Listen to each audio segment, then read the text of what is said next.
பாடத்திற்குள் செல்லலாம். அனைத்து அடியார் பெருமக்களின் திருவடி தாமரைகளையும் மீண்டும் மீண்டும் மீண்டும் வணங்கிக் கொள்கின்றேன்.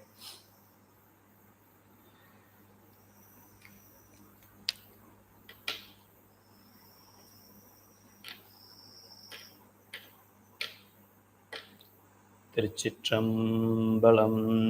தென்னாடுடைய சிவனே போற்றி, எந்நாட்டவர்க்கும் இறைவா போற்றி. காவாய் காவாய் காவாய் கனகத்தரளே போற்றி, கைலை மலையானே போற்றி போற்றி.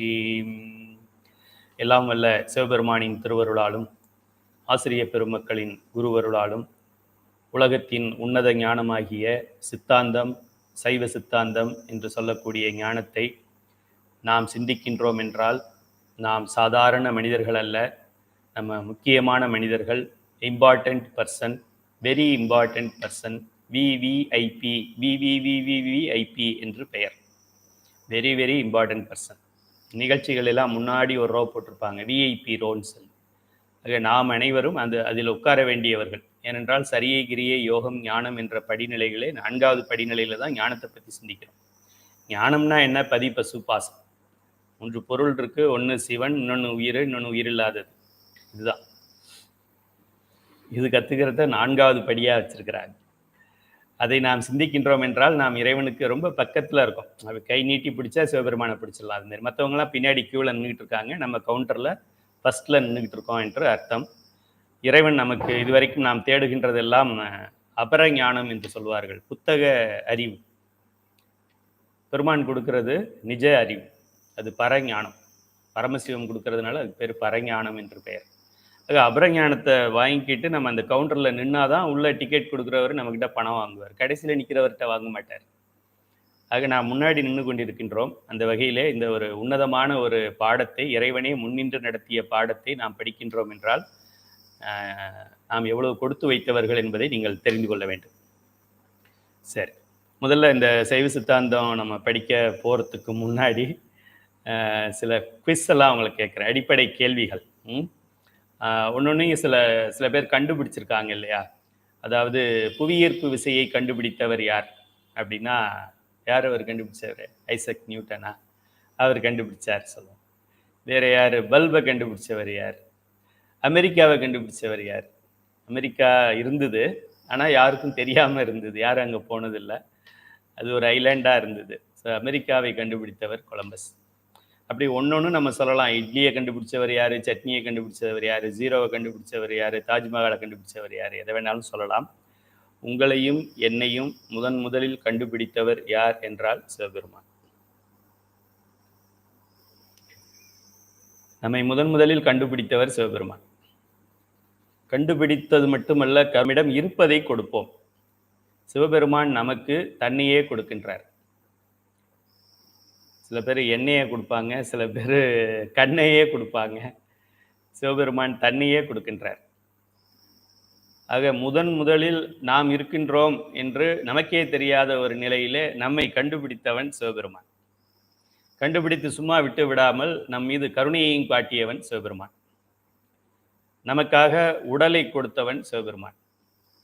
நமக்காக இந்த உலகத்தையும், இந்த நிலா, சூரியன், 9 கோள்கள், நட்சத்திரங்கள் அத்துணையும் படைத்தது சிவபெருமான். மற்ற உயிரினங்களையும் படைத்தது சிவபெருமான். உயிரினங்களுக்கு உடல் கொடுத்தது சிவபெருமான். அன்றும் நம் மீது கருணை கொண்டிருந்தது சிவபெருமான். இன்றும் நம் மீது கருணை கொண்டிருப்பது சிவபெருமான். என்றும் நம் மீது கருணை கொண்டிருப்பவர் சிவபெருமான். நமக்கு முதல் சொந்தம் சிவபெருமான். பர்மனன்ட் சொந்தம் சிவபெருமான். நமக்கு தாய் வீடு சிவபெருமான். தாய் வீடு சிவபெருமான். மற்றதெல்லாம் புகுந்த வீடு, கட்டிட்டு போன வீடு, வாக்கப்பட்ட வீடு. முதல் வீடு சிவபெருமான். ஆக இனிமே உங்களை நான் இந்த கேள்வி, உங்களை யார் ஃபர்ஸ்ட் கண்டுபிடிச்சது அப்படின்னா, எங்க அம்மா அப்படி சொல்லக்கூடாது. நர்ஸு கண்டுபிடிச்சாங்க. ஃபர்ஸ்ட் டெலிவரி ஆகும்போது ஹாஸ்பிட்டலில் நர்ஸ் தானே குழந்தைய முதல்ல பார்க்குறாங்க. நீ கண்டுபிடிச்சது யாரு அப்படின்னா நர்ஸு அப்படி சொல்லக்கூடாது. உங்களை கண்டுபிடிச்சது யாரு அப்படின்னா என் மனைவி அப்படின்னு சொல்லக்கூடாது. என் மனைவி கண்டுபிடிக்கலாம். இல்லை என் மனைவியும் நானும் ரொம்ப க்ளோஸ். நீங்கள் ரொம்ப க்ளோஸாக இருங்க, கேள்விக்கு பதில் சொல்லுங்க. முதல்ல உங்களை கண்டுபிடிச்சது யார்?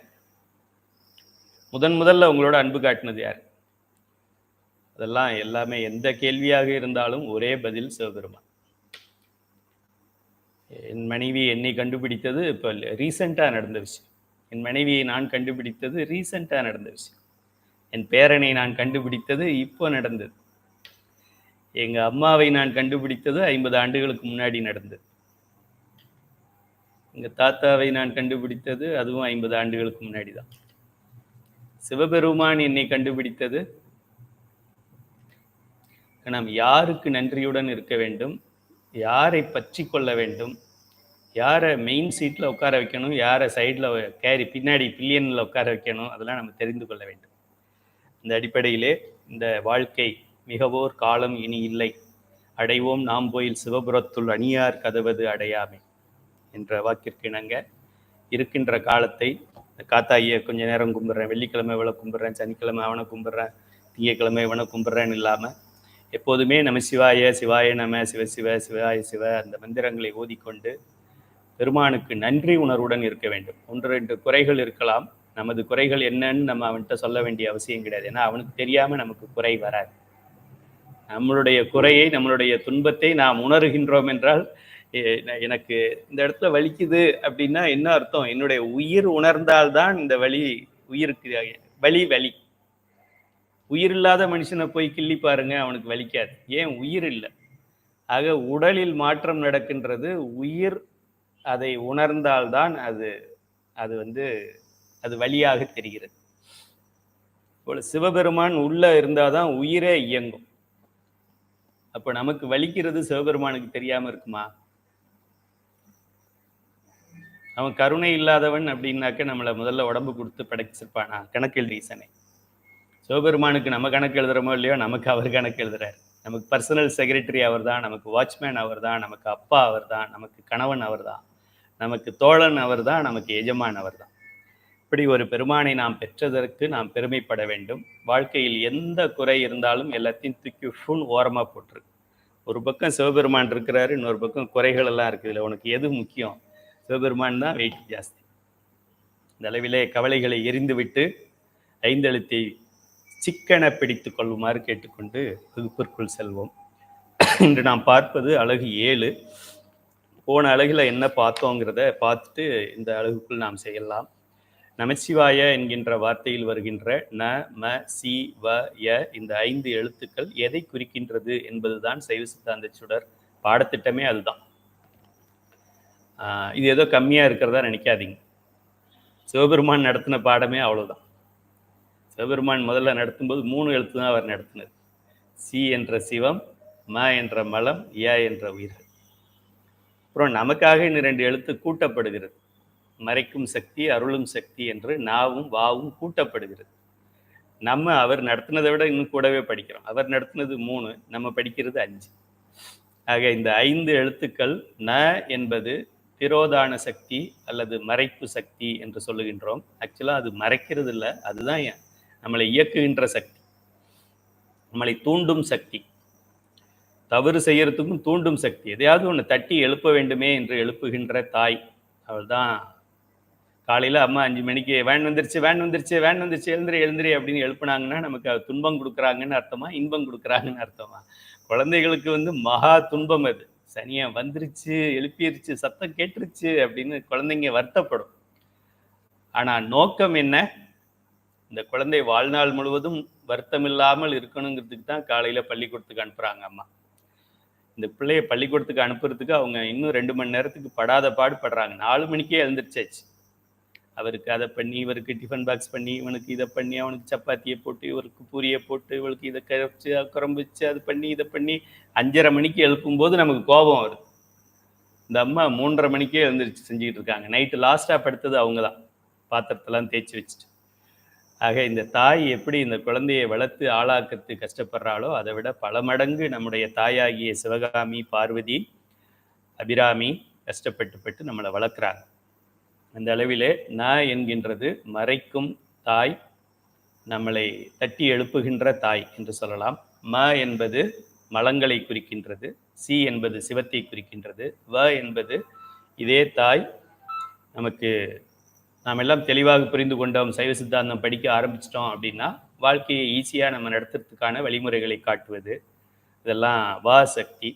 ய என்பது உயிர்கள், இதை நம்ம படிச்சிருக்கோம்.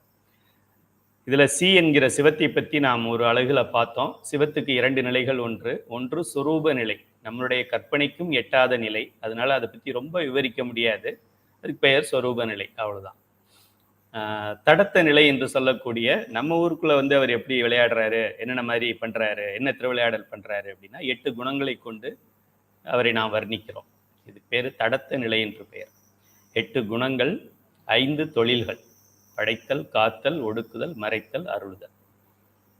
படைத்தலை பிரம்மா வச்சு செய்கிறாரு, காத்தலை விஷ்ணுவை வச்சு செய்கிறாரு, ஒடுக்குதலை உருத்திரனை வச்சு செய்கிறார், மறைத்தல் அருளுதல் சதாசிவம் மகேஸ்வரம் என்று சொல்லக்கூடிய தன்னுடைய மனைவியை வைத்தே செய்கின்றார், சக்தியை வச்சே செய்கின்றார். சக்தி தான் சதாசிவம், சக்தி தான் மகேஸ்வரம்.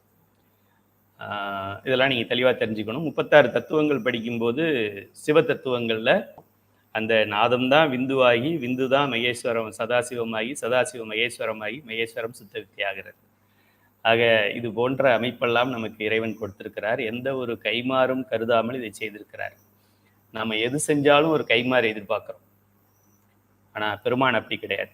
ஸோ அப்படிப்பட்ட இந்த 5 எழுத்துக்களிலே ம என்கின்ற மலத்தை பற்றி நாம் இப்போ படிக்க ஆரம்பிச்சிருக்கோம். சிவத்தை பற்றி படித்தோம், அப்புறம் உயிர்களை பற்றி படித்தோம். உயிர்களுக்கும் ஒரு 9 குணங்கள் நம்ம சொன்னோம். ஒன்று, அது எல்கேஜி பிள்ளை மாதிரி ஏதாவது ஒரு படத்தையோ பொம்மையோ காமிச்சாதான் அதுக்கப்புறம் அதுக்கு உள்ளே போய் அது படிக்குது.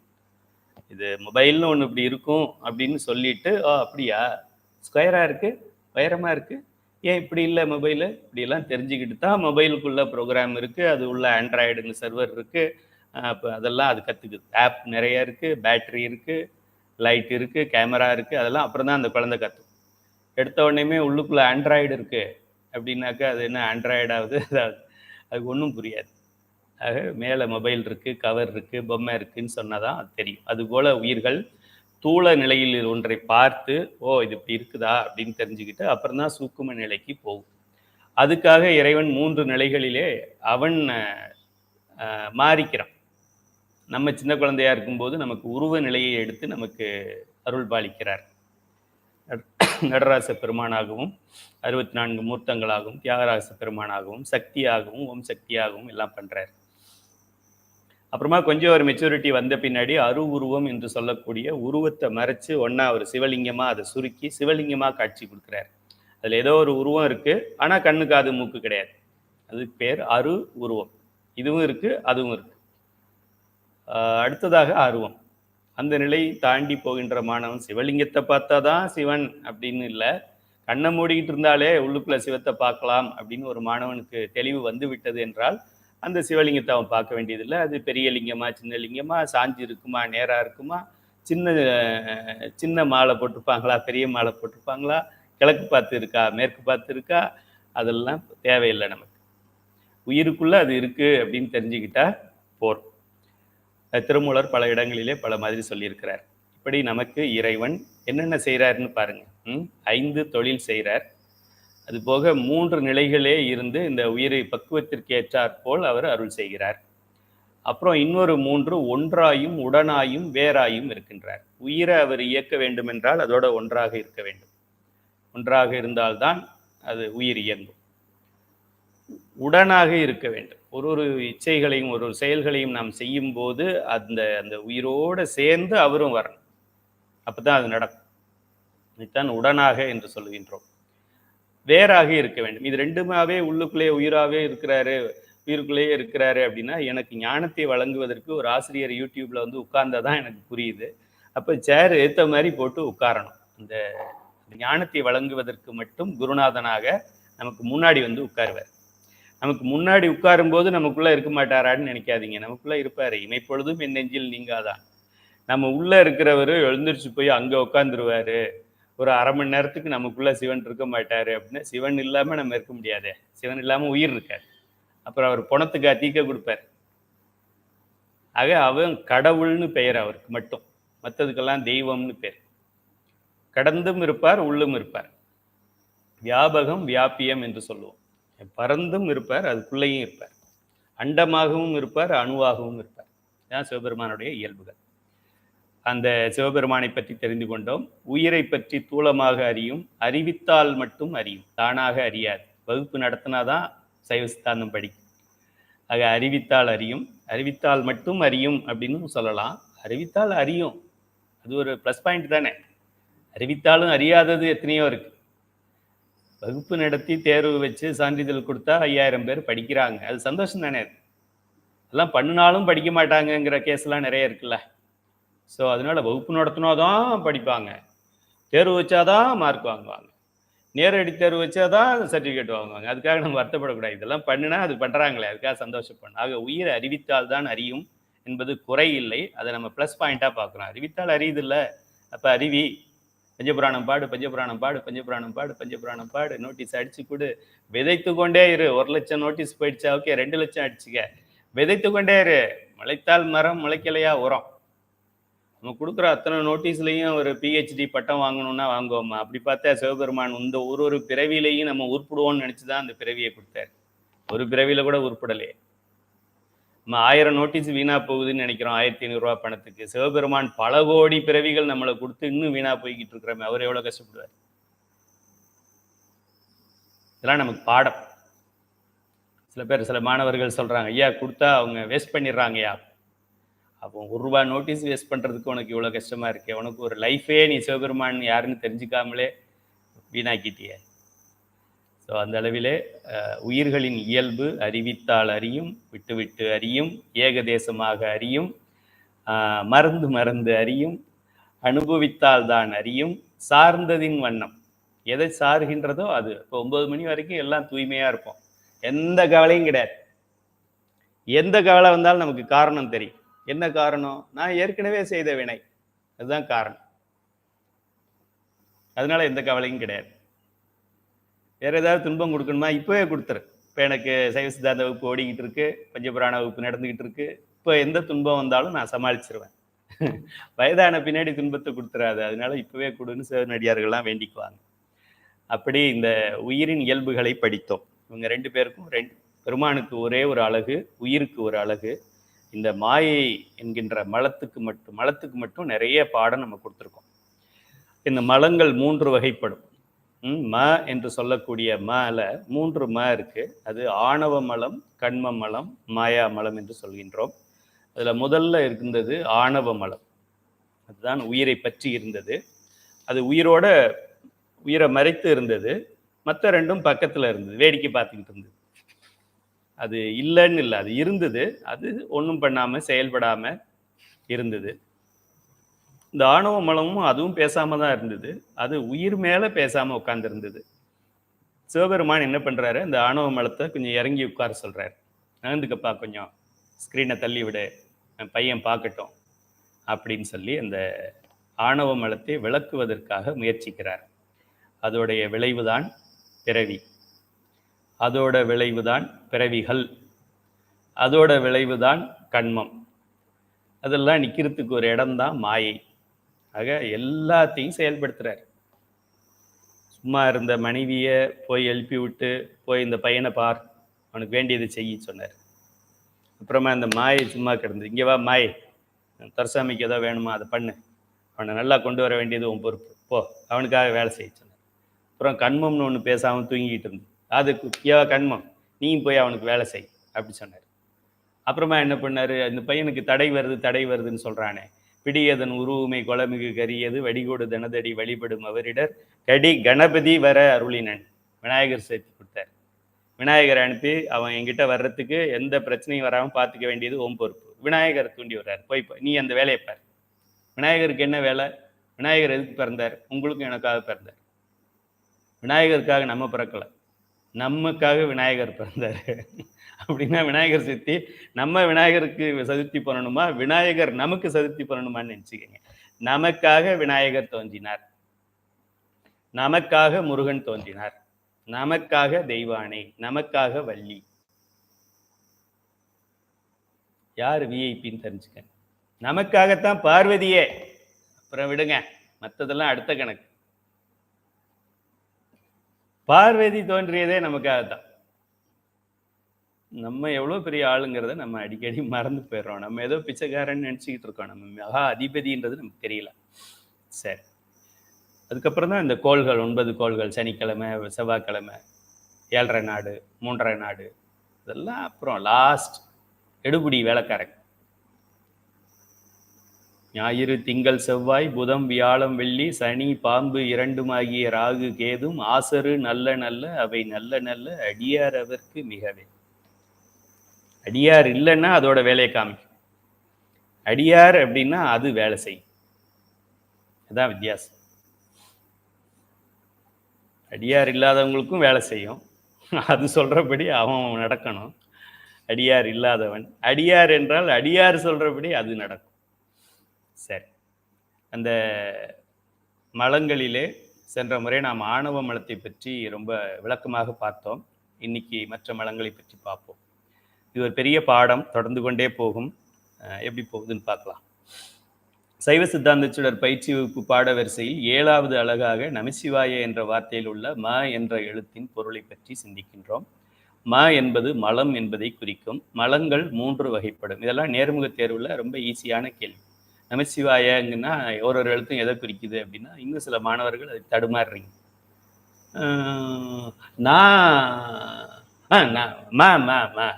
உயிர்கள் ஐயா மறந்து போச்சியா, இப்பதான் படித்தேன், இப்போதான் நான் படிக்கணும். அதை சேம் இப்போ காலையில் தான் படித்தேன், இப்போ மறந்து போச்சு. அதை நீ படிக்காமலே இருந்திருக்கலாம். நமச்சிவாயங்கிறத காலையில் தான் படிக்கணுமா? காலையில் நமச்சிவாயை படிச்சுட்டு சாயங்காலம் சைவ சித்தாந்த சுடர் பட்டமா? ஒழுங்காக படித்து பட்டம் வாங்கினவங்களுக்கெல்லாம் அது ஒரு இன்சல்ட் ஆகிடும். காலையில் தான் படித்தேன், மறந்து போச்சு அப்படின்னு சொல்கிறாங்க. நெஞ்சில் குத்துற மாதிரி. சரி.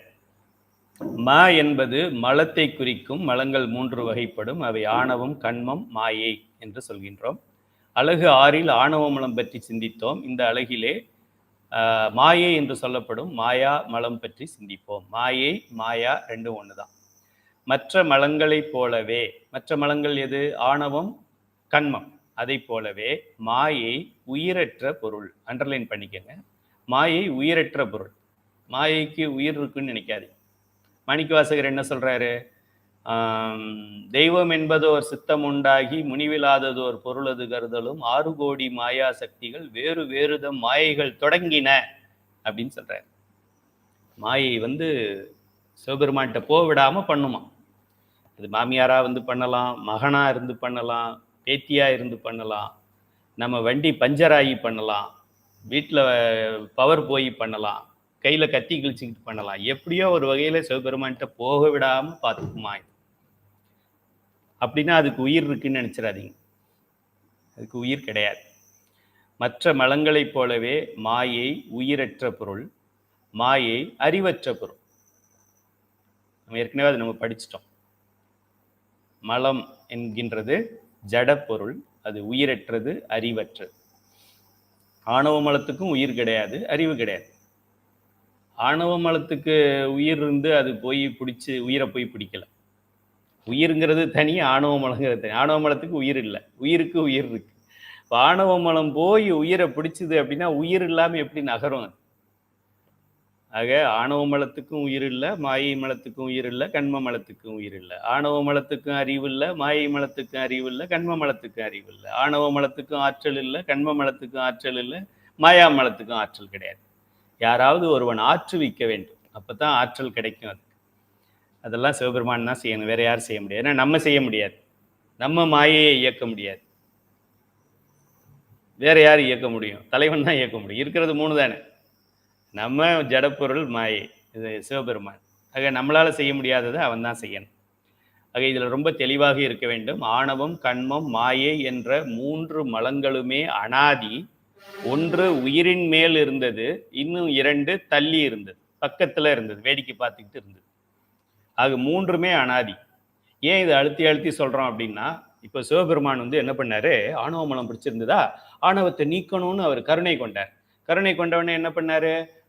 உடலுக்கு தனு கரண புவன போகம் என்று சொல்லக்கூடிய உடல், கருவிகள், உலகம், உலகப் பொருள்களை படைக்கிறார். இப்போ படைக்கிறார் அப்படின்னா என்ன பண்றாரு? மாயையை படைக்கிறார். மாயை படைக்க முடியாது. ஏன் படைக்க முடியாது? சிவபெருமானால படைக்க முடியாது. பெரிய தன்மையத்தான் அவன் சூரன் பத்மன் வேணா சொல்லிக்கலாம். அவனால ஒன்றும் பண்ண முடியாது. ஏன்? சத்காரியவாதம் இருக்கு. அது அவனை செய்ய விடாது. சத்காரியவாதம் என்ன சொல்லுது? இல்லது தோன்றாது. சிவபெருமானா இருந்தாலும் அதான் ரூல்.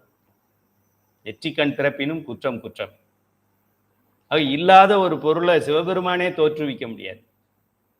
இது தெளிவாக இருக்க வேண்டும். நம்ம தெளிவு இல்லாததுனால தான் கண்ட கண்ட நாய்கள் எல்லாம் நம்மளை காரி துப்புது. நாம் தெளிவாக இருந்தோம் என்றால் நமக்கு எல்லாம் விஷ் பண்ணுவான். ஆக இறைவன் இல்லது தோன்றாது என்கின்றது சத்காரியவாதம். நம்முடைய நீதிக்கெல்லாம் முதலில் நீதிபதி, நீதி தர்மன், தர்ம கர்த்தா சிவபெருமான். ஒரு இன்ச்சு கூட அவர் தர்மத்திலேருந்து நகர மாட்டார். இப்போ நான் பெரிய ஆளு அப்படிங்கிறதுனால நானே மாயையை படைச்சுக்கிறேன், நானே கண்மத்தை படைச்சுக்கிறேன். இப்போ 2024 வரைக்கும் இந்த 2 வச்சு ட்ரை பண்ணி பார்த்தேன். இந்த கேஸுங்க தேடுற மாதிரி இல்லை. அப்போ 2025க்கு அப்புறம் மாயை கண்மம் விட்டுட்டு இன்னொன்று கோயைன்னு ஒன்று நான் கண்டுபிடிக்கிறேன். அதெல்லாம் ஒன்றும் பண்ண முடியாது. தன்வயத்தனா இருந்தால் அது உங்கள் வீட்டில் வச்சு. சத்காரியவாதம் இருக்குது, கட்டுப்பட்டு இருக்கிறதுனா நீ எனக்கு கடவுள், இல்லைன்னா ஓடிப்போம். சத்காரியவாதத்துக்கு முதல்ல கட்டுப்படுறவர் சிவபெருமான். ஆக இல்லது தோன்றாது. மாயை என்பது இல்லை என்றால் இந்த உலகம் தோன்றாது. மாயை என்ற ஒன்று இருந்தது. அதுபோல கண்மம் என்ற ஒன்றும் இருந்தது. அது ரெண்டையும் செயல்படுத்துகின்றான் பெருமான். செயல்படுத்துறது அவன் தானே பண்ணணும். உயிர் பொருள்களையே அவன் செயல்படுத்தணுங்கும் போது ஜட பொருள்களை யாராவது பண்ணித்தானே ஆகணும். ஆக இதை சிவபெருமான் செய்கின்றார். எதுக்காக செய்கின்றார்? சிவபெருமான் மாயையை ஏன் இயக்கினார்? உங்களுக்கும் எனக்காக இயக்கினார். சிவபெருமான் கண்மத்தை ஏன் இயக்கினார்? உங்களுக்கும் எனக்காக இயக்கின்றார். சிவபெருமான் ஆணவ மலத்தை ஏன் வலுவிளக்க செய்கிறார்? உங்களுக்கும் எனக்காக செய்கின்றார். சிவபெருமான் ஏன் 2 மகன் பெற்றுக்கிட்டார்? உங்களுக்கும் எனக்காக பெற்றுக்கிட்டார். இவன் முதல்வனா? முந்தா நாள் வந்த சொந்தக்காரன்லாம் முதல்வனா? யாரு நமக்கு நிரந்தரம், யாரு உண்மை, எது கூடவே இருப்பது, கூடவே வருவது, எது லாங் ஸ்டாண்டிங்? முன்னாடி பார்த்தாலும் ரொம்ப காலம் நமக்கு நட்பு, பின்னாடி பார்த்தாலும் நட்பு. அது மாதிரி யார் இருக்காங்க இந்த உலகத்தில்? வேற யாருமே கிடையாது. அதிகபட்சம் நமக்கு நட்பு 60 வருஷம். அப்பா அம்மா, கணவன் மனைவி 30-40 வருஷம், இல்லை 50 வருஷம், அவ்வளோதானே. பிள்ளைங்க 40 வருஷம், பேர பிள்ளைங்க 30 வருஷம், சொந்தக்காரவங்க 10 வருஷம், கட்சிக்காரவங்க 5 வருஷம். ஆக இதுதான் வாழ்க்கை. சிவபெருமானோட நான் வாழ்கின்ற வாழ்க்கை தான் நிரந்தரமான வாழ்க்கை. அந்த வாழ்க்கையை நிரந்தரமாக வச்சுக்கிட்டு இதெல்லாம் அப்பப்போ ஏதோ ஷோ மாதிரி டெக்கரேஷன் பண்ணிட்டு, ஓகே கல்யாணத்துக்கு போகிறோமா பட்டு புடவை கட்டிட்டு போ, ஓகே வேற ஏதாவது ஒரு இறந்த வீட்டுக்கு போகிறோமா அங்கே சாதா புடவையை கட்டிட்டு போ அப்படின்னு அங்கங்கே கொஞ்சம் வேஷத்தை மாற்றிக்கிட்டு அது இதுக்கு ஓட்டணுமே தவிர உண்மை நிலை என்ன? பெருமான் தான் என்னை கண்டுபிடிச்சாரு. முதல்ல எங்கள் அப்பாவும் கண்டுபிடிக்கல, எங்கள் அம்மாவும் கண்டுபிடிக்கல, எங்கள் தாத்தனும் கண்டுபிடிக்கல. தாத்தன் எனக்கு சிவபெருமான். அவன் தான் என்னை கண்டுபிடிச்சு, அவன் தான் என் மேலே கருணை காட்டி, அவன் தான் எனக்கு உடல் கொடுத்து, அவன் தான் எனக்கு உடலை மாற்றி கொடுத்து, அவன் தான் எல்லாத்துக்கும் கணக்கு எழுதி, அவன் தான் நான் தேர்வதற்கு வழிகாட்டி, அவனை மாதிரியே என்னை ஆக்கணும்னு நினச்சிக்கிட்டு இன்னும் கஷ்டப்பட்டுக்கிட்டு இருக்கிறான். நான் படுற கஷ்டத்தை விட அவன் கஷ்டப்படுறான். நான் ஒரு நாளைக்கு 3 தடவை தான் பஞ்சபுராணம் பாடுறேன். அவ்வளோதான் நான் படுற கஷ்டம் முக்தி அடையிறதுக்கு. அவன் எனக்காக படுற கஷ்டம் எத்தனை நாள்? நல்லா யோசிப்பாரு. 24 மணி நேரமும் 365 நாளும் 3 லட்சம் பிறவிகள்லையும் பட்டுக்கிட்டே இருக்கான். ஒரு உயிருக்கும் தனித்தனியாக படுகிறான். அவனை போல ஒரு கடவுள் நம்ம கிடைச்சதுக்கு நம்ம எல்லாம் தவம் செய்திருக்க வேண்டும். மற்ற மலங்களைப் போலவே மாயை உயிரற்ற அறிவற்ற பொருள். மா என்றால் அழிதல், யா என்றால் தோன்றுதல். உடல்களும் உலக பொருள்களும் தோன்றுகின்றன, அழிகின்றன, பின்னர் மீண்டும் தோன்றுகின்றன, அழிகின்றன. ஆக நிலையற்ற தன்மை உடையது என்பதால் இதை மா யா, யா மா, மாயா யாமா யாமாயா அப்படின்னு சொல்ற மாதிரி தோன்றி தோன்றி மறைகிறது. நம்மளுடைய சொந்தங்கள் எல்லாம் அப்படித்தான் இருக்கு. திடீர்னு ஐயா உங்களை போல உண்டா அப்படிங்கிறா, திடீர்னு அம்பரான் லூசு அப்படி சொல்லுவாங்க. அப்புறமா அது கொஞ்ச நாள் உங்களை விட்டு பிரிஞ்சு இருந்தது எனக்கு என்னவோ ராமன் 14 வருஷம் காட்டில் இருந்த மாதிரி, இந்த 14 நாளும் எனக்கு 14 வருஷம் ஆயிடுச்சு அப்படி சொல்லுவாங்க. அதெல்லாம் கண்டு நம்ம அப்படியே ஆஹான்னு நினைச்சிடக்கூடாது. மாயை 6 கோடி மாயா சக்தியில இது ஒன்று. அதாவது ஒன்று இவ்வளோ கஷ்டப்படுத்துதே நம்ம நினைக்கக்கூடாது. இன்னும் 5 கோடியே 99,999 வந்துகிட்டு இருக்குதுன்னு அர்த்தம். ஆக நமச்சிவாயத்தை பிடிச்சாதான் கற்றுணை பூட்டியோர் கடலில் பாய்ச்சினும் நற்றுணையாவது நமச்சிவாய. 6 கோடி மாயா சக்தியா இருந்தா 60 கோடி மாயா சக்தியா இருந்தா நமக்கு என்ன? கையில் 5 எழுத்து இருக்கு, நெற்றியில் திருநீரு, கழுத்தில் உருத்திராக்கம், வாயில் 5 எழுத்து, பஞ்சபுராணம், பசுபாசம். இதை மீறி எவனாவது நம்மக்கிட்ட வந்து ஆட்சி செஞ்சிட முடியுமா? ஆட்சிக்கு உண்டான அனைத்து தகுதிகளையும் நம்ம கையில் வச்சிருக்கிறோம். ஆக இதை வந்து தெளிவாக தெரிந்து கொள்ள வேண்டும். மாயை என்றால் தோன்றும் அழியும், தோன்றும் அழியும், தோன்றும் அழியும். எது தோன்றியதோ அது அழியும். இதுவும் நம்ம சர்க்காரியவாதம் அனாதி கொள்கை. அது இல்லது தோன்றாது, உள்ளது அழியாது அப்படின்னு சொல்றோம். அதுபோல அனாதி பொருள்கள் தோற்றம் இல்லை என்பதால் அதற்கு அழிவில்லை. இந்த 3 பொருள்கள் தான் அனாதி. இந்த 3 பொருள்களுக்குத்தான் அழிவில்லை. அதிலிருந்து வரக்கூடிய பொருள்களுக்கெல்லாம் அழிவு உண்டு. இந்த அடிப்படைகளில் நம்ம தெளிவாக இருக்க வேண்டும். இப்போ குடத்திற்கு களிமண் போல உலகத்திற்கு மாயை. ஒரு மண் பானை செய்கிறாங்க, இல்லை ஒரு பிள்ளையார் பிடிக்கிறாங்க. பிள்ளையார் சொன்னதான் எல்லாருக்கும் ஞாபகம், விநாயகர் சதுர்த்தி வந்ததுனால. விநாயகர் சிலை செய்கிறாங்க அப்படின்னா அந்த விநாயகர் சிலையை எப்படி செஞ்சுருப்பாங்க? அது 1 அடியாக இருந்தால் என்ன, 10 அடியாக இருந்தால் என்ன, அதை பற்றி நமக்கு கவலை இல்லை. இந்த விநாயகர் சிலையை எப்படி செய்திருப்பார்கள் என்றால் மண்ணை வைத்து செய்திருப்பார்கள்.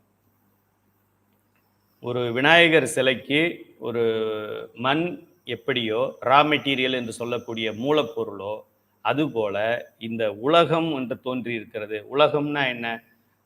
பிளானெட்ஸ் சொல்கிறோம், 9 பிளானெட்ஸ், சூரிய குடும்பம் சொல்கிறோம். அதில் பூமின்னு சொல்கிறோம். பூமியில் 3/2 பங்கு நீர் சொல்கிறோம், கடல் இருக்குது. 1 பங்கு தான் நிலப்பரப்பு இருக்குன்றோம். அதில் 6 கண்டங்கள் இருக்குன்னு சொல்கிறோம். இது எல்லாமே எப்படி தோன்றி இருக்கு அப்படின்னா இந்த மாயையிலிருந்து தோன்றியது. இதெல்லாம் தோன்றுவதற்கான மூலப்பொருளுக்கு பெயர் மாயை என்று பெயர். அந்த மாயையே தோன்றி அழியக்கூடிய நிலையில்லாத பொருள் மாயையே. இப்போ மாயையிலிருந்து வந்தது எப்படி இருக்கும்? அது இன்னும் ஃபாஸ்ட்டாக அழிஞ்சிடும். குடத்திற்கு களிமண் போல, விநாயகர் சதுர்த்தி விநாயகருக்கு களிமண் போல, இந்த கண்ணால் காணக்கூடிய இந்த உலகத்திற்கு மாயை ஒரு காரண பொருள், உலகம் காரிய பொருள். எழுதிக்கங்க, காரிய காரணம், காஸ் அண்ட் எஃபெக்ட். எதிலிருந்து எது வந்ததுன்னு தெரியும். உலகத்திலிருந்து மாயை வந்ததா, மாயையிலிருந்து உலகம் வந்ததா அப்படின்னா மாயையிலிருந்து உலகம் வந்தது. இது கொஞ்சம் அட்வான்ஸ் கிளாஸில் நம்ம போகும்போது அப்படி வர்றதுக்கு பெயர் மாயேயம் அப்படின்னு சொல்லுவோம். மாயையிலிருந்து வர்றதுனால, மாயையிலிருந்து வருவதால் மாயேயம்னு பேர், மாயேயம் அப்படின்னு சொல்லுவோம். அதை கூட ஒரு மலமாக பின்னாடி சேர்ப்பார்கள். இப்போ மலங்கள் 3ன்னு சொன்னோம்ல, கொஞ்சம் அட்வான்ஸ் கிளாஸ் போகும்போது மலங்கள் 5 அப்படின்னு சொல்லுவோம். ஐயா இவ்வளோ வருஷம் நீங்கள் முதல்ல சைவசிதான் சூடர் பேட்ச் 1, 2, 3, 4 எல்லாத்துலேயுமே மலங்கள் 3ன்னு சொல்லிட்டு இப்போ 5ன்னு சொல்கிறீங்க அப்படின்னா ஆமாம் அப்படி தான் சொல்லுவோம். அப்போ 3ஐயே புரிஞ்சிக்க முடியாத புத்தி இருந்தது, அதனால 3ன்னு சொல்லிட்டு இருந்தோம். இப்போ 3 புரிஞ்சுக்கிட்டாச்சு, அதனால 5ன்னு சொல்கிறோம். ஹை ஜம்ப் பண்ணுறவங்க என்ன பண்ணுவாங்க, ஒரு போல் வைப்பாங்க, அதை ஜம்ப் பண்ண பின்னாடி அதை ரைஸ் பண்ணுவாங்க. அதையே ஜம்ப் பண்ணலைன்னா ரைஸ் பண்ண மாட்டேன். வெயிட் லிஃப்டிங் பண்ணுற ஒரு 50 கிலோவை தூக்குனா தான் அவருக்கு 60 கிலோ மாட்டுவாங்க. 50 கிலோவை தூக்கலைன்னா மாட்ட மாட்டேன். நீங்கள் கடைசியாக எனக்கு 100 கிலோ தானே மாட்ட போகிற, அதை இப்போவே மாட்டிரு அப்படின்னா நீ தூக்கவே மாட்டேன், முதல் நாளே ஓடி போயிடும், ஏன்னா மூச்சு பிடிச்சி. அதனால் பெருமானுக்கு தெரியும், குருநாதனுக்கு தெரியும் எதை எப்போ கொடுக்குறதுன்னு சொல்லி. இப்போ 3 மலங்கள்னு சொல்லுவோம், பின்னாடி 5 மலங்கள் சொல்லுவோம், பின்னாடி படிச்சுக்கலாம். உலகத்திற்கு வித்தாய், உலகத்திற்கு வித்து அதுதான் விதை, அதாவது காரணப்பொருள். அழிவு இல்லாததாய், மாயை அழிவற்றது, மாயையினால் வந்த பொருள்கள் அழியுமே தவிர மாயை அழிவற்றது. சடமாய், சடம்னா என்ன, உயிரற்றது. உயிர் இல்லைன்னா அதுவா அசையாது, யாராவது ஒருத்தர் இயக்குனாதான் அசையும், அதுதான் சடம் என்று சொல்கின்றோம். ஜடம்னு சொல்லுவோம், அந்த வடமொழி ஜாவை பயன்படுத்தாமல் அதை சன்னு தமிழ் மொழியில் சொல்கிறோம். சடமாய் எங்கும் நிறைந்ததாய், கண்ணுக்கு தெரிகிற இடத்துல எல்லாம் ஏதாவது கண்ணுக்கு தெரிஞ்சதுன்னா அது மாயைன்னு அர்த்தம்.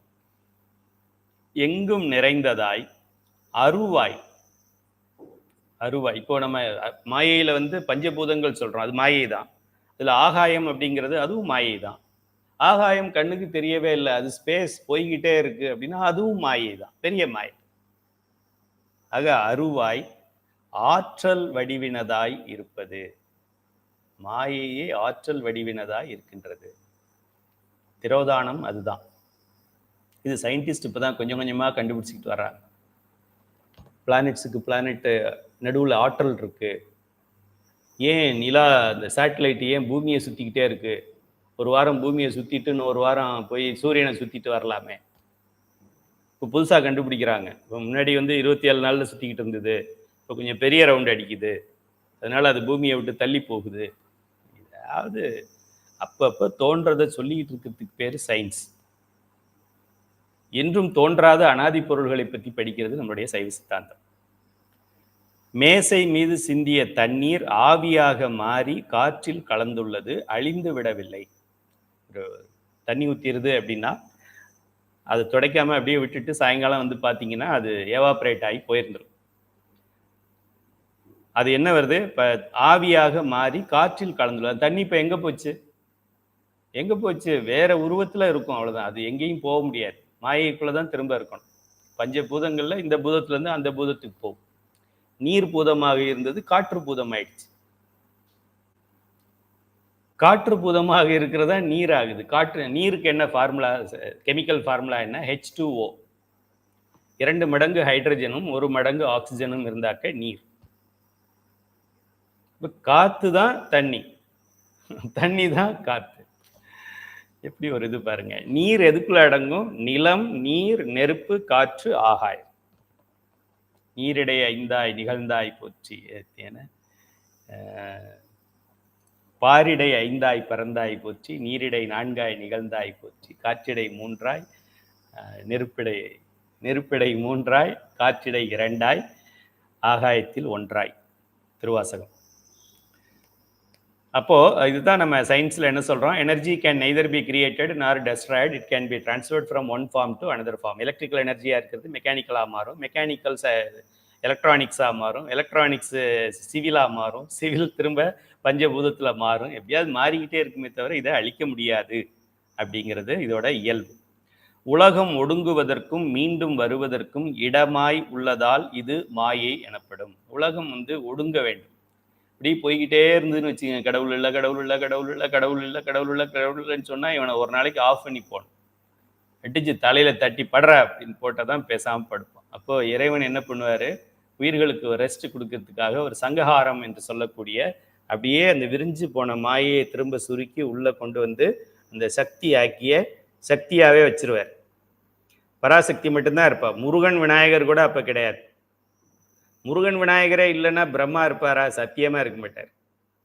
அவர் இருந்த ட்ரேஸ் கூட இருக்காது. அவர் இங்கே தான் வாழ்ந்தாருங்கிறதுக்கு இடம் கூட இருக்காது. புது பிரம்மா வரணும் அடுத்த முறை. அது நீங்களாவோ நானாவோ இருக்கலாம், சான்ஸ் இருக்கு. ஆக இது சங்கஹாரம். மகா சங்கஹாரத்தில் சக்தி கூட இருக்க மாட்டாங்க. எல்லாம் ஒடுங்கி ஒடுங்கி ஒடுங்கி ஒடுங்கி ஒடுங்கி சக்தியும் சிக்கனை பிடித்தாயின்னு சொல்லி சிவபெருமானை பிடிச்சிக்கிட்டு உட்காந்துருவான். பார்த்தா சிவம் மட்டும்தான் இருக்கும், சக்தி தெரியாது தனியாக. ஏன்னா உலக இயக்கம் இருந்தால் தானே சக்திக்கு வேலை. உலகத்தை இயக்குறதுக்கு தானே சக்தி. உலகமே மகா சங்காரம் ஆயிட்ட பின்னாடி சக்திக்கு வேலை கிடையாது. அதனால அது போய் பேசாமல் சொந்த வீட்டில் பிறந்த வீட்டில் போய் உட்காந்து. அந்த நிலையில் சிவபெருமானுக்கு போர் அடிக்குமா அடிக்காதா? இவ்வளோ பிஸியாக வேலை செஞ்சுக்கிட்டு இருந்தவர். என்னை கூட அப்படிதான் சொன்னாங்க, நீங்கள் சென்னையில் பயங்கர பிஸியாக இருந்தீங்க, இப்படி ஒரு கிராமத்தில் நீங்கள் எப்படி இருப்பீங்க? அதுபோல் சிவபெருமான் இவ்வளோ பிஸியாக வேலை செஞ்சுக்கிட்டு இருந்தவர் திடீர்னு சங்கஹாரத்தை போட்டு விட்டாக்க அவருக்கு என்ன பண்ணுறதுன்னு ஒன்றுமே புரியாது. அவருக்கே பைத்தியம் பிடிச்சிடும். பேசிக்கிட்டே இருக்கிறதும் தப்பு, தனியாகவே உட்கார்ந்துருக்கிறது அதை விட கொடுமையான விஷயம். ஆக சிவபெருமான் என்ன பண்ணார்? திருவாசகத்தை எடுத்து எழுதி கொண்டு சென்றிருக்கிறார். அவர் தனியாக இருக்கும்போது திருவாசகம் முற்றோதல் செய்கிறதுக்காக எடுத்துக்கிட்டு போயிருக்கார். ஒரு காப்பி நமக்கும் ஒரு காப்பி அவருக்கும். அதுக்காகத்தான் எழுதினார். உலகம் ஒடுங்குவதற்கும் மீண்டும் வருவதற்கும் இடமாய் உள்ளதால் இது மாயைன்னு சொல்கிறோம். தூளமாய் நின்ற காரிய பொருள்கள் படிமுறையாக ஒன்றை விட ஒன்று சூக்குமமாய் மாறிக்கொண்டு போகும் பொழுது முடிந்த சூக்கும நிலையே மாயை. அதாவது இப்போ ஒரு கொடையை விரிக்கிறோன்னு வச்சுக்கோங்க. கொடையை விரிச்சா என்ன பண்ணுறோம்? ஃபஸ்ட்டு பட்டன் ரிலீஸ் பண்ணுறோம், டக்குன்னு அங்கே போகுது. அப்புறமா இன்னொரு ஸ்டெப்பில் மேலே போகுது. அப்புறமா இது இன்னும் கொஞ்சம் ஓப்பன் ஆகுது. அப்படி நல்லா கொடையை நம்ம பயன்படுத்திக்கிட்டு போயிட்டே இருக்கோம். அப்புறம் மழை நின்றுச்சு. மழை நின்றுட்டா என்ன பண்ணுறோம்? சென்டரில் பிடிச்சி இழுக்கிறோம். இழுத்தா என்ன பண்ணுறது? இந்த இங்கே லாஸ்ட்டில் இருந்ததெல்லாம் அப்படி சுருங்கிக்குது. அப்புறமா நம்ம இன்னும் உள்ளே இழுக்க இழுக்க இப்படி சுருங்கி ஒரு கை அளவில் கொண்டு வந்து ஹேண்ட்பேக்கில் வச்சுக்கிற அளவுக்கு வந்துருச்சு. விரிச்சிருந்த கொடையை ஹேண்ட்பேக்கில் வைக்க முடியுமா? ஸ்கூல் பேக்கில் வைக்க முடியுமா? விரிச்சிருந்த கொடையை விரிச்சே வைக்க முடியுமா? இப்போ விரிந்த நிலையிலிருந்து சுருங்கிய நிலைக்கு வந்திருக்குது. இப்போ ஏதாவது அதில் காணாமல் போயிருக்கா? இல்லை, எல்லா பொருளும் இருக்குது. கம்பி இருக்குது, துணி இருக்குது, எல்லாமே இருக்குது. ஆனால் சுருங்கி இருக்கு. திரும்ப விரியணும்னா விரிச்சுக்கலாம். டக்குன்னு பட்டன் அழுத்தினா 2 ஸ்டெப்பில் மேலே போயிடும். அதுபோல் இந்த மாயை விரிந்து கிடக்கும், இந்த உயிர்களுக்காக விரிந்து கிடக்கும். உயிர்கள் என்ன, அது சங்ககாரமாகி உயிர்கள் ரெஸ்ட் எடுக்கும்போது மாயைக்கு என்ன வேலை? அதுவும் ரெஸ்ட் எடுக்கும் பேசாம. அப்படி மாறி மாறி மாறி பெருசா இருந்ததெல்லாம் சுருங்கி சுருங்கி சுருங்கி சுருங்கி சுருங்கி அந்த மாயைங்கிற முன்னாடி எப்படி இருந்ததோ கருப்பொருள் அது போல மாறிவிடும். இதுதான் தூளம் சூக்குமம் என்று பெயர். இதுல கேள்வி வரும் நேர்முக தேர்வுல, நல்லா படிச்சுக்கங்க. ரொம்ப சிம்பிளானதுதான். காரியம் எது, காரணம் எது? உலகம் தோன்றுவதற்கு மாயை காரணம். மாயை அனாதி பொருள், அதுல இருந்து தான் எல்லாம் தோன்றுறது. புவனம் மட்டும் இல்லை, போகமும் அதுல தான் தோன்றுது. இதெல்லாம் அடிப்படை கருத்துக்கள். சரி, இந்த மாயை ஏற்கனவே மொத்தம் 3 வகைப்படும். இந்த உலகத்துல இருக்கிறது 3 வகைப்படும்: பதி, பசு, பாசம். பாசம் என்று சொல்லக்கூடிய இந்த மலம் அது 3 வகைப்படும். அது ஆணவம், கண்மம், மாயை. இப்ப இந்த மாயை 3 வகைப்படும். இதுக்கு பேர் தான் பகுத்தறிவு என்று பெயர். பகுத்து பகுத்து பகுத்து பகுத்து நுணுக்கமாக அறிவதற்கு பெயர் பகுத்தறிவுன்னு பெயர். ஒண்ணுமே இல்லை அப்படின்னு சொல்றதுக்கு பேர் பகுத்தறிவு கிடையாது. அது நாயை சொன்னா கூட சொல்லச்சு. நாய்க்கு 1 வாரம் தொடர்ந்து பிராக்டிஸ் கொடுங்க, இல்லை இல்லைன்னு சொல்லு அப்படின்னு சொல்லிவிடும். இல்லை இல்லை இல்லை. பகுத்த அறிவு தான் இது. மாயையில் என்ன இருக்கு? சுத்த மாயை, அசுத்த மாயை. அந்த அசுத்த மாயையிலையும் 2 லெவல் இருக்கு. ஒரு அழுக்கு தண்ணியை எடுத்து ஒரு கிளாஸ்ல வைக்கிறோம். கலங்கின ஒரு தண்ணியை எடுத்து கிளாஸ்ல வச்சா கொஞ்ச நேரம் முதல்ல கலங்கி இருக்கும். அப்புறமா பார்த்தா கீழே அந்த செடிமெண்ட்ஸ் எல்லாம், அந்த தூசுகள்லாம் கீழே படர்ந்துடும், மேலே உள்ளது நல்லா தெளிவாக இருக்கும். அதுபோல கலங்கிய தண்ணிக்கு பெயர் அசுத்தமாயின் பெயர். அந்த அசுத்தத்துல கீழே ரொம்ப அசுத்தமா இருக்கும், மேலே கொஞ்சம் கலங்களா இருக்கும். மஞ்சள் கலர்ல தெரியும், ஆனா அழுக்கு தெரியாது. கீழே உள்ளதுல அழுக்கு படிஞ்சிருக்கும். இதுதான் மாயையுடைய 3 நிலைகள். அது சுத்தமாக இருக்கிறது மாயை. அங்க இந்த உயிரினங்கள் நம்ம என்ன பண்றோம், கேவல நிலை என்று சொல்லலாம் இல்லையா? அந்த நம்ம உயிருங்கிறதே தெரியாம ஆணவ மலத்தால் மறைக்கப்பட்டு கிடந்தமே அனாதியில, அந்த நிலைக்கு பெயர் கேவல நிலை என்று பெயர். அதுல இருந்து இறைவன் நமக்கு என்ன பண்றாரு, கொஞ்சம் சகல நிலைக்கு கொண்டு வர்றாரு. சகல நிலையிலிருந்து எங்க கொண்டு போறாரு? பிரளய நிலைக்கு கொண்டு போறாரு. பிரளய நிலையிலிருந்து விஞ்ஞான கலருக்கு கொண்டு போறாரு. விஞ்ஞான கலர்னா நம்ம சுத்த மாயையில் இருக்கோம். நல்லா தெரிஞ்சுக்கணும், சுத்த மாயையில் இருக்கிறோம், மறந்துடாதீங்க. சுத்தத்துக்கு போயிட்டா அப்படியே பெரிய சுத்தமாயிட்டாங்க கிடையாது. சுத்த மாயை, மாயையில சுத்த மாயை. அவ்வளவு மாயையில் தான் இருக்கும். மாயையை விட்டு நம்ம எங்கேயும் போகல. மாயையும் தாண்ட வேண்டும் இந்த உயிர் என்றால் 36 தத்துவங்களையும் தாண்ட வேண்டும். வள்ளல் பெருமான் அது அது அருட்பெருஞ்சோதி ஆண்டவர் அப்படின்னு சொல்லிடுவார். 36 தத்துவத்தையும் தாண்டணும். நாதம் விந்துவையும் தாண்டினா தானே இந்த மாயையை விட்டு வெளியில போக முடியும். அது நமக்கு கற்பனைக்கே வராது. ஆக இந்த மாயை 3 வகைப்படும்: சுத்த மாயை, அசுத்த மாயை, பிரகிருதி மாயை. அசுத்த மாயையுடைய பாட்டம் பிரகிருதி மாயை. பின்னாடி நம்ம படிக்க போறோம். பழைய மாணவர்களுக்கு இது புரியும். அந்த 36 தத்துவங்கள்ல 5 தத்துவங்கள் சுத்த மாயை, அப்புறம் மீதி இருக்கிற 31 அசுத்த மாயை. அசுத்த மாயையில வித்யா தத்துவங்கள் 7 இருக்கு, அது அசுத்த மாயை. அடுத்தது பிரகிருதி, ஆன்ம தத்துவங்கள் 24 வரும், இதுவும் அசுத்த மாயை. ஆனா அந்த அசுத்தத்தை விட இது இன்னும் ரொம்ப சேம் ரொம்ப அழுக்கா இருக்கு. இது அசுத்த மாயை. சுத்தத்திலையும் அசுத்தம், கேவலத்திலையும் கேவலம். அங்கேதான் நம்ம இப்ப இருந்துகிட்டு இருக்கோம். நம்ம சைவ சித்தாந்தம் படிக்கிறது எங்க இருந்து படிக்கிறோம்? இங்க உட்கார்ந்து படிச்சுக்கிட்டு இருக்கோம். அசுத்த மாயையில கிடக்கிற நம்ம சிவபெருமானுக்கு அறிவே இல்லை, அவன் ஜோதிக்கிறான் அப்படிலாம் பேசிக்கிட்டு இருக்கான். அவன் பார்த்து சிரிச்சுக்கிட்டு இருப்பான். அவன் ஜோதிக்கல, சிரிப்பான். லூசு, இந்த அறிவுக்கே நீ இந்த ஆட்டம் போடுறியே, உனக்கு இன்னும் முழு அறிவை நான் கொடுக்கும்போது நீ என்ன ஆட்டம் போடுவியோ தெரியலப்பா, எனக்கே பயமா இருக்குப்பா அப்படின்னு நினைப்பார். சரி, இதுல இந்த பிரகிருதி மாயையில் இருக்கின்ற உயிர்கள், மற்ற அட்வான்ஸ் மாணவர்களும் நோட் பண்ணிக்கங்க. முதல்ல நம்ம ஆணவ மல மறைப்பில் கிடந்தப்ப நமக்கு ஒரு மலம் மட்டும் பற்றி இருந்தது, மற்ற 2 மலம் தனியாக இருந்தது. ஆக பிரபஞ்சத்துல 3 மலம் இருந்தது, நம்ம மேல ஒரு மலம் இருந்தது. அந்த நிலைக்கு பெயர் கேவல நிலை என்று பெயர். மயக்கத்துல இருந்தோம். மயக்க நிலைக்கு, ஆணவ மல பிடிப்புல மயக்கத்துல இருந்த நிலைக்கு பெயர் கேவல நிலை என்று பெயர். இறைவன் என்ன பண்றாரு, அதை நீக்குவதற்காக இந்த கண்மம் மாயை 3 மலங்களையும் செயல்படுத்துகின்ற நிலைக்கு பெயர் சகல நிலைன்னு பெயர். சகலமா கொண்டு வந்துடுறாரு. சகலம்னா இந்த பிறவிகளுக்கு கொண்டு வர்றாரு, அதான் சகலம். பிறவிகள் என்பது சகல நிலை. இதுல 3 மலங்களும் இது இருக்கும். இதுக்கு பெயர் சகலர் என்று பெயர். சகல நிலை அப்படின்னு சொல்லலாம். அதுக்கு மேலே இந்த 24 தத்துவங்களையும் முதல் 15 தத்துவங்களுக்கு அதிபதி பிரம்மா. மீதி இருக்கிற 9 தத்துவங்கள், அதாவது தன்மாத்திரைகள், மீதி இருக்கிற அந்த கரணங்கள், அந்த 9ஐயும் சேர்த்து 24 தத்துவங்கள் வரைக்கும், அங்கே வரைக்கும் போனால் அது பிரம்மாவோட ஆட்சி, விஷ்ணுவோடைய ஆட்சி. பெருமாளுடைய தத்துவங்கள் 24. நம்ம அதுவே அசுத்தமாயி தான் இருக்கிறதுலே கேவலமானது இந்த லெவல். இந்த லெவல்ல நம்ம இருக்கின்ற பொழுது, இதை தாண்டுகின்ற பொழுது வித்யா தத்துவத்துக்கு நம்ம போகிற நிலைக்கு பெயர் பிரளய கலர் என்று பெயர். பிரளயம், ஒரு பிரளயம், 2 பிரளயம்னு சொல்றோமே, அது போல பிரளய கலர் என்று பெயர். ஆன்மாக்கள் இப்போ இந்த பிறவியில நம்ம இவ்வளவுதான் வளர்ந்துருக்கிறோம், அதுக்குள்ளேயும் செத்து போயிடுறோம். அப்புறம் அடுத்த பிறவியில திரும்ப சிவபுராணம் படிக்கிறோம், நம்ம சிவாய வாழ்க, நாதன் தாழ் வாழ்க, அப்புறமா அந்த பதி பசு பாசம் திருப்பி திருப்பி திருப்பி திருப்பி படிச்சு இன்னும் கொஞ்சம் மேலே ஏறுறோம், இன்னும் கொஞ்சம் மேலே ஏறுறோம், இந்த கொஞ்சம் மேலே ஏறுறோம், இந்த கொஞ்சம் மேலே ஏறுறோம். அப்புறம் ஒரு ஸ்டேஜில் பிரம்மாவுடைய லெவலை நம்ம தாண்டிடுறோம். அப்போ நம்ம எப்போ வேணாலும் பிரம்மா போஸ்ட்டுக்கு போய்க்கலாம், வேணும்னாக்க போய்க்கலாம். அப்புறமா இன்னும் கொஞ்சம் முன்னேறி விஷ்ணுவோட லெவலுக்கு போய்டும். இப்போ எப்போ வேணாலும் நம்ம விஷ்ணு ஆயிக்கலாம். நம்ம அதை வேண்டான்னு சொல்லிட்டு இன்னும் மேலே போகிறோம். எல்லாரும் என்ன வேண்டுறாங்க, பெருமாள் விஷ்ணு, அந்த பிரம்மன் விஷ்ணு போஸ்ட்டு நமக்கு வேண்டாம் அப்படின்னு தான் வேண்டுறாங்க. ஸோ அதையும் தாண்டி நம்ம வித்யா தத்துவத்துக்கு போகிறோம். வித்யா தத்துவங்கள் மாயை, இது என்னென்ன இருக்கு, கலை, காலம், நியதி, கலை, வித்தை, அராகம், புருடன், அந்த தத்துவத்தில் நம்ம இருக்கும்போது பிரளய கலர் அப்படின்னு பேர். நம்ம ஒரு காலத்தில் அதில் இருப்போம். அப்போ நம்ம பிரளய கலராக கொஞ்ச நாள் இருப்போம். கொஞ்ச நாள் கிடையாது, பிரளயத்துக்கு அப்பால். பிரளயங்கிறது 4.5 கோடி 4.5 லட்சம் வருஷம் அப்படி சொல்கிறாங்க. ஸோ அந்த நிலையில் நம்ம ஒரு பிரளயம், நம்ம உயிர் எடுத்தோம் அப்படின்னா ஒரு பிரளயத்துக்கு நமக்கு லைஃப் இருக்கும், சாவு கிடையாது. ஒரு பிரளயத்துக்கு ஒரு தடவை தான் சாகணும். அதுக்கு பேர் பிரளய கலர் என்று பேர். அது எப்படி இருக்கும், ரொம்ப போர் அடிச்சு போயிடும், ரொம்ப போர் அடிச்சு. அதையும் தாண்டுற நிலை, அங்கேயும் நம்ம சிவசிவ சிவசிவ சிவசிவ சிவசிவ சிவசிவ சிவசிவ சிவசிவ சிவசிவ சிவசிவ சிவசிவ சிவசிவ என்கிலர் தீவினையாளர், சிவசிவ என்றிட தீவினை மாளும், சிவசிவ என்றிட தேவருமாவர், சிவசிவ என்றிட சிவகதி தானே.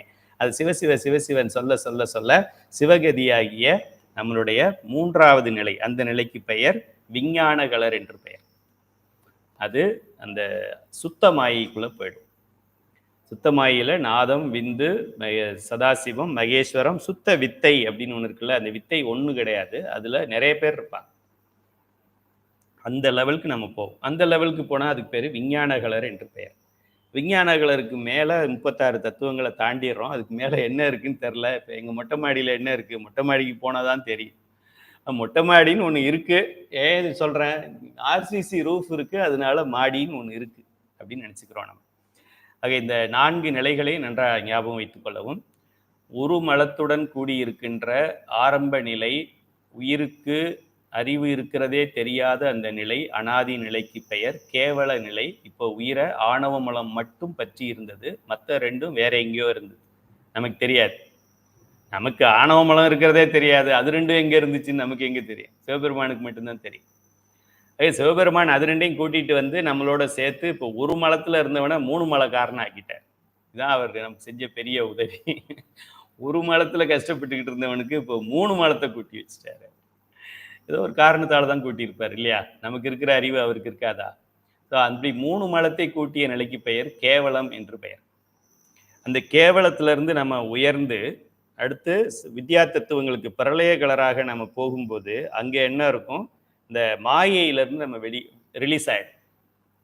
மாயையில் தானே இந்த பஞ்சபூதங்கள் இருக்கிறது, ஐம்பொறிகள் இருக்கிறது, இதிலிருந்து நம்ம ரிலீஸ் ஆகிட்டு நம்ம உயிர் வந்து ரொம்ப புனிதமான உயிராக இருக்கும். அந்த ஸ்டேஜில் மாயை போயிட்டு ஆணவம் கண்மையும் இருக்கும். அட்வான்ஸ் மாணவர்கள் நல்லா தெரிஞ்சுக்கங்க. ஆரம்ப மாணவர்களுக்கு மாயை போயிடுச்சுன்னு இப்போ நான் சொல்கிறேன், போயிடுச்சுன்னு இவங்களுக்கு புரியறதுக்காக நான் சொல்கிறேன். ஏன்னா மாயையும் வந்துக்கிட்டே இருக்குது அப்படின்னா அப்புறம் என்ன லெவல்னு சொல்கிறீங்கன்னு கேட்பாங்க. அதனால மாயை போயிடுச்சு அப்படின்னு சொல்கிறேன். அட்வான்ஸ் மாணவர்கள் தெரிந்து கொள்ளவும், ஆசிரியர்கள் தெரிந்து கொள்ளவும். மாயை எங்கே போகும், மாயை எங்கே போகும்? மாயை உள்பொருள், உள்ளது அழியாது. இப்போ மாயை போகலை, மாயை செயல்படாது நம்ம மேல, அதுதான் பொருள். மாயை போயிடுச்சு அப்படின்னா எப்படி போச்சு, சர்க்காரியவாதம் விடாது, சிவபெருமானையே விடாது, நம்மளை விட்டுருமா அது? எப்படிடா போகும், எங்க போகும் அப்படின்னு கேட்கும், சர்க்காரியவாதம் கேட்கும். ஆக சர்க்காரியவாதத்துக்கு நம்ம பதில் சொல்லி ஆகணும். மாயை போயிடுச்சு இல்லை, மாயையுடைய இம்பேக்ட், மாயையுடைய செயல்பாடு நம்மை பாதிக்காது. என் புருஷன், என் பொண்டாட்டி, என் புள்ள, என் வீடு, என் பதவி, என் பட்டம், என்னோடது, நான் தான், இதெல்லாம் கொஞ்சம் குறைஞ்சிரும். இல்லாத நிலைக்கு மறைஞ்சு போய் நிற்கும், ஷேடோ மாதிரி ஆயிடும். தடிமனா நின்னது இப்போ ஷேடோ மாதிரி ஆயிடும். அதுக்கு அடுத்த நிலை தான் நம்ம பிரளய கலர் என்று சொல்கின்றோம். அதுக்கு அடுத்த நிலையை விஞ்ஞான கலர் என்று சொல்கின்றோம். இந்த 3 நிலைகள். அப்போ முதல்ல ஒரு மலம் இருந்தது, அப்புறம் 3 மலம் இருந்தது, அப்புறம் 2 மலம் ஆகுது, அப்புறம் 1 மலம் ஆகுது. 1 மலம் எது? ஆணவ மலம். பயங்கர ஜோக். சைவ சித்தாந்தம் படிச்சாக்க கோழிலேருந்து முட்டை வந்ததா, முட்டையிலேருந்து கோழி வந்ததாங்கிற மாதிரி ஆயிடும். முதல்ல நம்ம ஒரு மலத்தோட தான் இருந்தோம், ஆணவ மலத்தோட. இப்போ இந்த சிவபெருமான் நான் ஏதோ பண்ணுறேன், அதை பண்ணுறேன், இதை பண்ணுறேன்னு எதையோ ஒன்று பண்ணி நம்ம வாழ்நாளை வீணாக்கிட்டார். வீணாக்கி என்ன பண்ணார்? ஒரு மலத்தோடு இருந்து நம்மளை 3 மலத்தில் சேர்த்து வச்சார். அப்புறம் 3 மலத்தில் இருந்து பல கோடி ஆண்டுகளுக்கு அப்புறம் இப்போ உனக்கு 3 மலம் கிடையாது, 2 மலம் தான் சொன்னார். சரின்னு அப்புறம் பல பிரளயங்கள், ஒரு பிரளயம் இல்லை, பல பிரளயங்களுக்கு அப்புறம் பல பல பல பல பல பல பல பல பல பல பல பல பல பல பல பல பல கோடி ஆண்டுகளுக்கு அப்புறம் உனக்கு இனிமேல் 2 மலம் கிடையாது, 1 மலம் தான் சொல்றாரு. ஐயா அது என்ன மலம் அப்படின்னு கேட்டா, அப்போ இருந்துச்சு ஆணவ மலம், அதுதான் அப்படின்னு சொல்றாரு. அப்புறம் எதுக்கு இந்த கதையெல்லாம், இவ்வளோ நேரம் படம் எதுக்கு ஓட்டுனீங்க? ஆக அப்போ ஆணவ மலம் அடுக்கி பிடிச்சிருந்தது, எரும மாட்டு தோல் போல இருந்தது. இப்போ ஆணவ மலம் என்று ஒன்று இருந்ததுக்கான அடையாளம் தான் இருக்குது, ஆணவ மலம் செயல்படுற மாதிரி இல்லை. அதான் வித்தியாசம். தடிமனை மெலிசாக்கிறதுக்காகத்தான் இந்த வாழ்க்கையை நம்ம கொடுத்துக்கிட்டு இருக்காரு. சரி, உயிர்களுக்கு இன்ப துன்ப நுகர்ச்சி மாயையின் மூலமே உண்டாகிறது. இன்ப துன்பங்களை நுகர வேண்டும், அனுபவிக்க வேண்டும், அதெல்லாம் சரி பண்ண வேண்டும், கணக்கை செட்டில் பண்ணணும், இருவினை ஒப்பு வரணும், மல பரிபாகம் ஆகணும், அப்பத்தான் சத்திய நிபாதம் நடக்கும். இந்த மல பரிபாகம் நடக்கணும் அப்படின்னாக்க என்ன பண்ணணும்? இருவினை நம்ம செயல்படணும். இருவினையை அந்த உயிர்கள் செய்யணும் அப்படின்னா இறைவன் உள்ள இருந்து செய்யணும். இல்லைன்னா உயிர்கள் தானா போய் செஞ்சுக்க முடியாது. தானா போய் செய்யறதுன்னா எல்லாம் நல்லதா பண்ணிடுவேன். அதனாலதான் எல்லாமே பெரிய பெரிய யாரு பிரம்மன் அவங்கெல்லாம் புவனியில் போய் பிறவாமையில் நாள் நாம் போக்குகின்றோம் அவமே, இந்த பூமி சிவன் உய்ய கொள்கின்றவார் என்று நோக்கி திருமாலாம் அவன் விருப்பு எய்தவும் மலரவன் ஆசை படவும் நின் அலர்ந்தமை கருணையும் நீயும் அவனியில் புகுந்தமை ஆட்கொள்ள வல்லாய் ஆரமுதே பள்ளி எழுந்தருளாய் என் படம். பெருமாளும் பிரம்மனும் ரொம்ப டயத்தை வேஸ்ட் பண்ணிக்கிட்டே இருக்கோம்ப்பா. போய் இந்த கந்தர்வக்கோட்டை இருக்கு, நாகர்கோவில் இருக்கு, கன்னியாகுமரி இருக்கு, சேலம் இருக்கு, அங்கே போய் பிறந்திருக்கலாமே, சீக்கிரமா பிறந்து சீக்கிரமா சிவனடியை அடையாமல் இங்கே உட்கார்ந்துருக்கிறமேன்னு வருத்தப்படுவாங்களாம். ஏன்னா இந்த இன்ப துன்பங்களை ஒரு உயிர் நுகர வேண்டும் என்றால் இந்த மாயையில தான் நுகர முடியும். தனு கரண புவன போகம், போகம் என்று சொல்கின்றோமே அதுதான் நுகர்ச்சி, அதை அனுபவிக்கிறது. நான் இருக்கிறேன், ஷர்ட் தனியாக இருக்குது, இந்த ஷர்ட் தனியாக இருக்குது, என்ன யூஸ்? அதை எடுத்து நம்ம போடும்போது தான் அப்படின்னு சொல்லி அதை அனுபவிக்கிறோம். நான் இருக்கிறேன், சாப்பாடு இருக்குது, என்ன யூஸு? சாப்பாட்டை சாப்பிட்டா தான் அதோட பலன் எனக்கு தெரியும். நம்ம இருக்கோம், யூடியூப் இருக்குது, இது என்ன பிரயோஜனம்? அதை பயன்படுத்தி வகுப்பு எடுத்தாதான் பிரயோஜனம். அதுக்கு பெயர் தான் போகம் என்று சொல்கின்றோம், நுகர்ச்சி அப்படின்னு பெயர். நிலையில்லாததை, அதாவது இல்லாத ஒன்றை இருப்பது போல காட்டுவது மாயையின் இயல்பு. இல்லாததை இருப்பது போல காட்டுவது மாயையின் இயல்பு அப்படின்னு சொல்லிட்டா இன்னொன்று நீங்களா எக்ஸ்டெண்ட் பண்ணிக்கணும். இல்லாததை இருப்பது போல காட்டுவது மாயையின் இயல்பு, கைலேயா சொல்லியிருக்காரு. நீங்க எப்படி படிக்கணும்? அது ஓகே, பாயிண்ட் 1. பாயிண்ட் 2, இருப்பதை இல்லாதது போல காட்டுவதும் மாயையின் இயல்பு. எப்படி? சிவபெருமான் இருக்கிறார், அதை இல்லாதது மாதிரி காட்டு மாயையின் இயல்பு. எல்லா வேலையும் முடிச்சுட்டு வேற ஒன்றும் வேலை இல்லைன்னா கோயிலுக்கு போகலாம். இதுதான் மாயையின் இயல்பு. ஆக்சுவலா பிறந்ததே கோயிலுக்கு போறதுக்கு தான். எல்லா வேலையும் முடிச்சுட்டு துணியெல்லாம் துவைச்சு போட்டு, பத்திரமெல்லாம் தேய்ச்சி போட்டு, வீட்டெல்லாம் கழுவி விட்டு, கைகளெல்லாம் நறுக்கி வச்சு, பிள்ளைங்களுக்கு வேண்டியதெல்லாம் பண்ணிட்டு, மாடியில் காய போடுறதெல்லாம் காய வச்சுட்டு, மடிக்க வேண்டியதெல்லாம் மடித்து வச்சுட்டு, எல்லாத்தையும் பண்ணிட்டு, பாத்திரமெல்லாம் தேய்ச்சி வச்சுட்டு, அப்புறமா இன்னும் 1/2 மணி நேரம் இருக்குது, போயிட்டு வரலாமா அப்படின்னு டைம் ஏதாவது மிச்சப்பட்டா சிவனுக்கு மீதி எல்லாம் நான் வைத்துக்கு, நான் எனதுக்கு. நிலையில்லாத இல்லாத ஒன்றை இருப்பது போல காட்டுவது மாயையின் இயல்பு. உதாரணமாக, நமது செல்வம் நிலையானது போல தோன்றும். நம்முடைய செல்வம் நிலையானதா? ஆமா. எப்படி சொல்றீங்க நிலை இல்லைன்னு? அசையும் பொருள் அசையா பொருள்ல நம்ம முதலீடு செய்கிறோம். அசையும் பொருள்கள் என்ன? ஜுவல்ஸ் வாங்குகிறோம், வேறு ஏதோ வாட்ச் வாங்குகிறோம், மோதிரம் வாங்குகிறோம், அதிலெல்லாம் நம்ம முதலீடு செய்கிறோம். பேங்க்கில் போடுறோம், வட்டிக்கு கொடுக்குறோம், அது பண்ணுறோம், இது பண்ணுறோம், எல்லாம் நமக்கு ரிட்டர்ன்ஸ் வருது. இதெல்லாம் அசையும் பொருள். அசையா பொருள்கள் இடம் வாங்குகிறோம், வீடு வாங்குகிறோம், காம்ப்ளெக்ஸ் வாங்குகிறோம், இதெல்லாம் முதலீடு தானே அப்படின்னா அது இல்லை. அது இல்லை செல்வம். பொய்யான செல்வத்தே புக்கழுந்தி நாள்தோறும். மாணிக்க வாசகர். அதனால வேற யார்ட்டையும் நம்ம ரெஃபரன்ஸ் தேட வேண்டியதில்லை. பொய்யான செல்வத்தே ஸ்டார்டிங்கே அடிச்சிட்டார் மாயை. அதுதான் நான் இங்கே அவர் 2 வார்த்தையில் சொல்லியிருக்கிறத நான் 2 லைனில் சொல்லியிருக்கேன். பொய்யான செல்வம் அப்படிங்கிறத நான் அப்படியே என்னவோ சப்பாத்திக்கு மாவு பிசைகிற மாதிரி பிசைஞ்சு வச்சிருக்கிறேன். நிலையில்லாத செல்வத்தை நிலையான செல்வம்னு நம்ம நினைக்கிறோமே, அதுதான் மாயையின் இயல்பு அப்படின்னு சொல்லியிருக்கேன். மாணிக்கவாசகர் 2 வார்த்தையில் சொல்லிட்டார். பொய்யான செல்வத்தை புக்கழுந்தி நாள்தோறும். காலையில் நீங்கள் சும்மா அவங்க வாசலில் அப்படி போய் உட்காருங்க, போகிறவங்களெல்லாம் பார்த்துக்கிட்டே போங்க. அவன் எதுக்கு போகிறான்னு பாருங்க, காசு சம்பாதிக்க போ. இவன் எதுக்கு போகிறான் பாரு, காசு சம்பாதிக்க போ. அவன் எதுக்கு போகிறான், சம்பாதிக்க போ. இவன் சம்பாதிக்க சம்பாதிக்க போகிறான், இவன் சம்பாதிக்க போகிறான். இல்லைன்னா அதுலேருந்து பேர் சம்பாதிக்க போ. மேடையில் பேசுறதுக்கு, பிரசிடென்ட் ஆகிறதுக்கு, செக்ரட்டரி ஆகிறதுக்கு. ஆக இந்த உலகம் பொய்யான செல்வத்தை புக்கழுந்தி நாள்தோறுங்கிற மாதிரி பொய்யானதை உண்மை என்று நினைத்து கொண்டு மயங்கி போய் கிடக்கின்றோம். இதை யாராவது இப்போ நான் என்னை போல யாராவது சொல்கிறோன்னு வச்சுக்கோங்களேன், நம்மளை முட்டாள் போல பார்க்கத்தோம். ஏதோ ப்ராப்ளம்னு நினைக்கிறேன்ப்பா இவருக்கு, அதனால தான் இவர் எல்லாமே பொய்ன்னு சொல்கிறேன். எப்படி எல்லாம் பொய்யாகும்? வீடு பொய்யா? இப்போ இவர் ஏன் வீடு கட்டினார்? கார் பொய்யா? இப்போ இவர் ஏன் கார் வாங்கினார்? படிப்பு பொய்யா? இவரே இவர் படித்தார்? அவருக்குன்னா ஒரு சட்டம், நமக்குன்னா ஒரு சட்டம். இதெல்லாம் பண்ணதுக்கு அப்புறம் தான் இப்போ நான் சொல்கிறது புரிஞ்சுது. பொய்யான செல்வம் அப்படின்னு சொல்லி. அதனால தான் பணம் போதும், பணமே போதும், போதும் என்ற மனமே பொன் செய்யும் மருந்து அப்படின்னு சொல்லுவாங்க. ஆக எது நிலையானது எது நிலையற்றது என்று அறிந்து கொள்ளுவது தான் பகுத்து அறிதல். நிலையானது சிவம், நிலையற்றது செல்வம். மாயையினால் ஆன அத்தனையும் நிலையற்றது. இதை நம்ம தெரிஞ்சுக்கிட்டோம்னா இந்த பிறவியில் நம்ம எதுக்காக பிறந்தோம், what is the purpose of this life அப்படின்னு கேட்டால், எது நிலையானது எது நிலையில்லாததுன்னு தெரிஞ்சுக்கிறதுக்கு தான் பர்பஸ் ஆஃப் லைஃப்.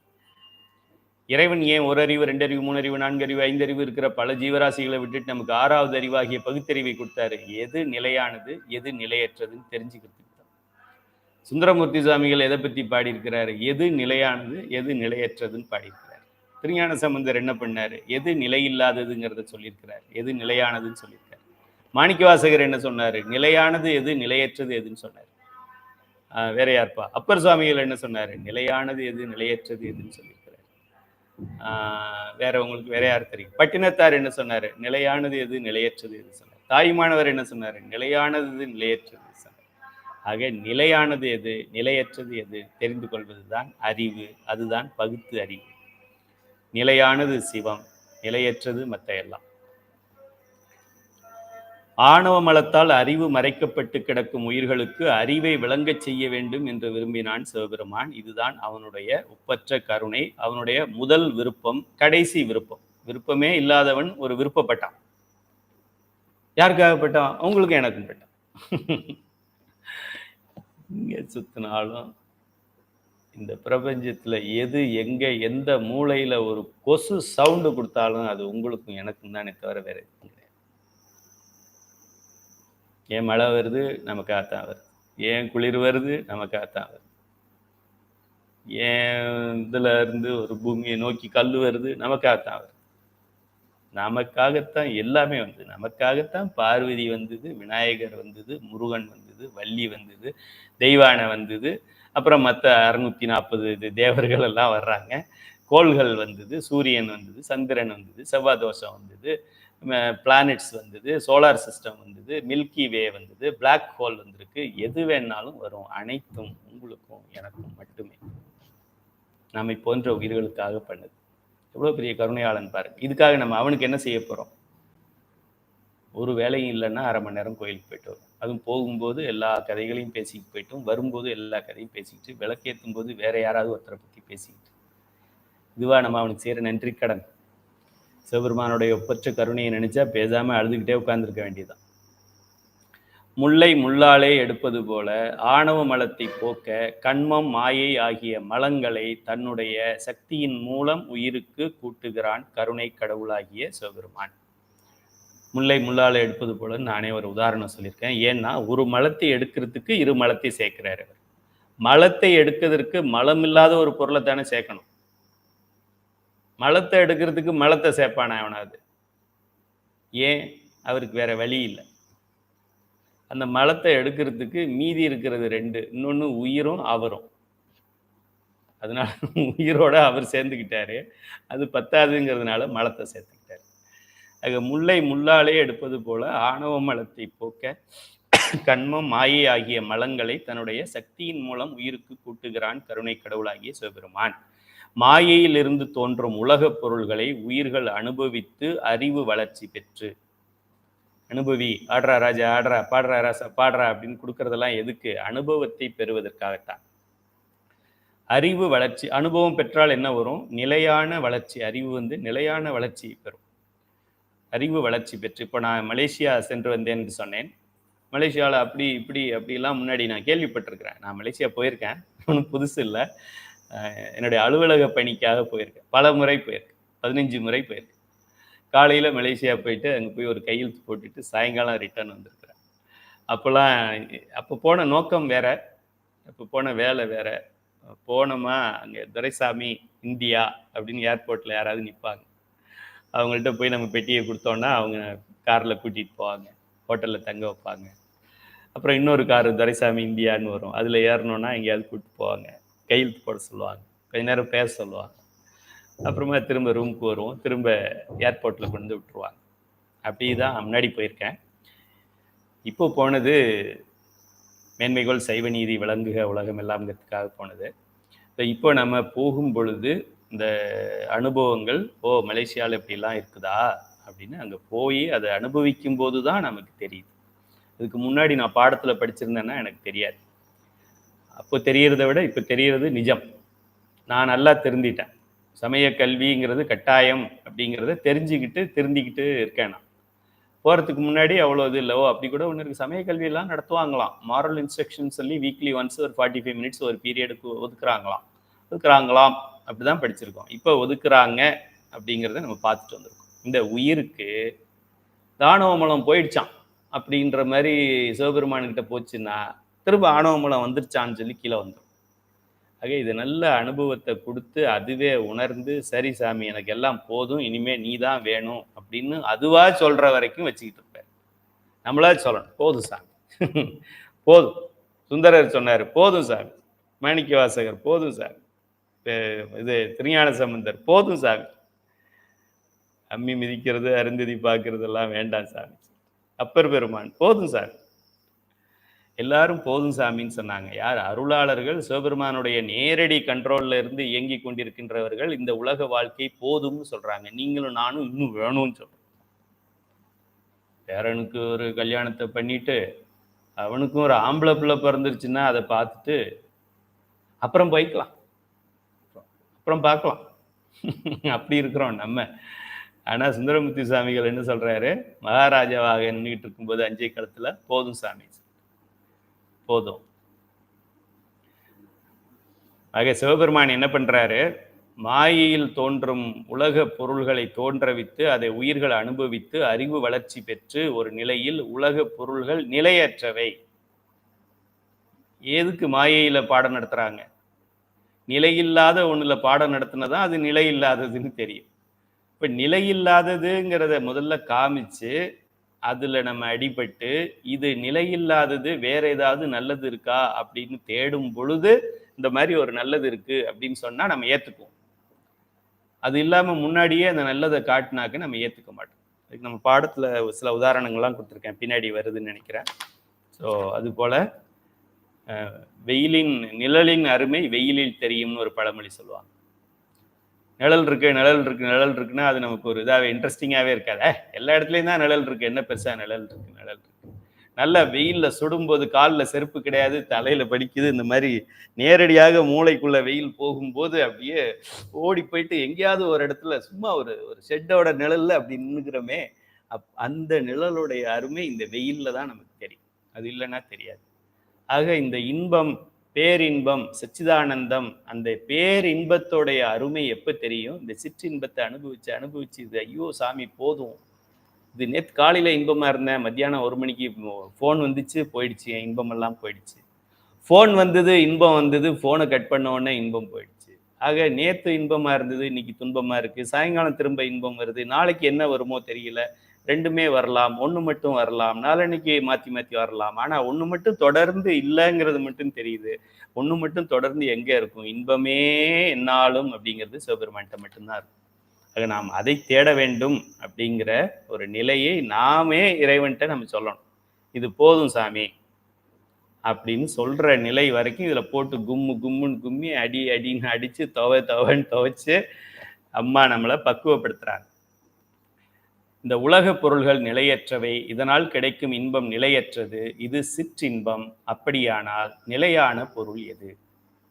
இப்ப நம்ம அனுபவிக்கிற இன்பம் எல்லாம் எதுக்கு சிவபெருமான் கொடுக்குற? இப்போ ஒருத்தன் குடிக்கிறான், தவறுதான். சிவபெருமான் உள்ள இருக்காரு உயிருக்குள்ள. அவர் ஆக்சுவலா என்ன பண்ணணும்? குடிக்காதடா கண்ணப்பா, நில்லு கண்ணப்பா அப்படின்னு நிறுத்தணும். நிறுத்த மாட்டேங்கிறார். ஏன்? சிற்றின்பத்தை இவன் அனுபவிக்கட்டும், அப்புறமா போதை இறங்கின உடனே தெரியும் இவனுக்கு நடுவுல என்னென்ன நடந்ததுன்னு தெரியாது, ஏகப்பட்ட பிரச்சனையை பண்ணியிருப்பான் நடுவுல, மறுநாள் ஃபுல்லா உதவாங்கட்டும் அதுக்கு அப்படின்னு அந்த அனுபவத்தை கொடுப்பதற்காக அவரும் அப்படியே விட்டுக்கிட்டே இருக்கிறார் நமக்கு. அப்படியானால் நிலையான பொருள் எது? உண்மையான பொருள் எது? பேரின்பத்தை அடைய என்ன வழி என்கின்ற கேள்வி உங்கள் அனைவருக்கும் வந்துவிட்டது. இல்லை என்றால் இந்த வகுப்புக்கு வரமாட்டீர்கள். எனக்கு வந்து விட்டது, இல்லை என்றால் நான் இதை நடத்த மாட்டேன். இதை விட 1000 விஷயங்கள் நம்ம எல்லாருக்குமே இருக்கு. டிவியை ஆன் பண்ணா அதெல்லாம் விட்டுட்டு இதில் உட்கார்ந்துருக்கிறோம் அப்படின்னா இந்த நிலைக்கு நாம் கிட்டத்தட்ட வந்திருக்கிறோம். ஓரளவு அட போப்பா, என்ன போப்பா, திருப்பி நேற்று இப்படி சொன்னாங்க, அப்புறம் அது 1 மாசமா அப்படியே நீ விட்டு எங்கேயுமே பிரியாம இருந்தா என் தோழி, இப்போ ஒரு வாரமா ஆச்சு பேசுறதே இல்லை. 1 வாரமா பேசாம இருக்கிறான்னு பார்த்தா நேற்று காலையில வீட்டு வாசல்ல வந்து நிற்கிறா. அட போப்பா, பேசுறாங்க, அவங்களுக்கு தேவைன்னா பேசுறாங்க, தேவையில்லைன்னா விட்டுறாங்க, பணம் இருந்தா கொண்டாடுறாங்க, பணம் இல்லைன்னா காலில் போட்டு மிதிக்கிறாங்க, பணம் இருந்ததுன்னா அவங்களே ஃபோன் பண்ணி பேசுறாங்க, பணம் இல்லைன்னா நம்ம ஃபோன் பண்ணாலும் எடுக்க மாட்டேங்கிறாங்க அப்படின்னு உலகத்தை நன்றாக நம்ம புரிந்து கொண்ட பின்னாடி தான் சிவபெருமானுக்கு எப்போ ஃபோன் பண்ணாலும் எடுக்கிறாரு. இதுதான் மற்ற ஃபோனுக்கும் அவருக்கு உண்டான வித்தியாசம். நம்ம சொந்தத்துக்கெல்லாம் நம்ம வசதியாக இருக்கும்போது அவர்கள் வருவார்கள், வசதி இல்லை என்றால் வரமாட்டார்கள். சிவபெருமான் நாம் வசதியாக கேவலமாக இருந்தப்பவே வந்தான், வந்திருக்கான், இருப்பான். எவனை நம்பி இந்த ஆத்துல இறங்கலாம்? பெருமானை சொல்லணும்னா சொல்லிக்கிட்டே இருக்கலாம். சரி, இந்த கேள்விகள் மனிதர்களுக்கு எழும். இந்த கேள்வி எழுந்து விட்டால் சத்தி நிபாதத்துக்கு தயாராயிட்டீங்கன்னு அர்த்தம். அப்படி பக்குவப்பட்ட ஆன்மாக்கள், இது வந்த உடனே பக்குவப்பட்ட ஆன்மான்னு வந்துருது பாருங்க. பக்குவப்பட்ட ஆன்மாக்களுக்கு தன்னுடைய அருள் சக்தியின் மூலம் சிவானந்தத்தை அருளுகிறான் கருணை கடவுளாகிய சிவபெருமான். இருவினை ஒப்பு, மலபரிபாகம், சத்தி நிபாதம், முத்தி நிலை. உயிர்களின் அறிவை மறைத்துள்ள ஆணவ மலம் இருள் போன்றது.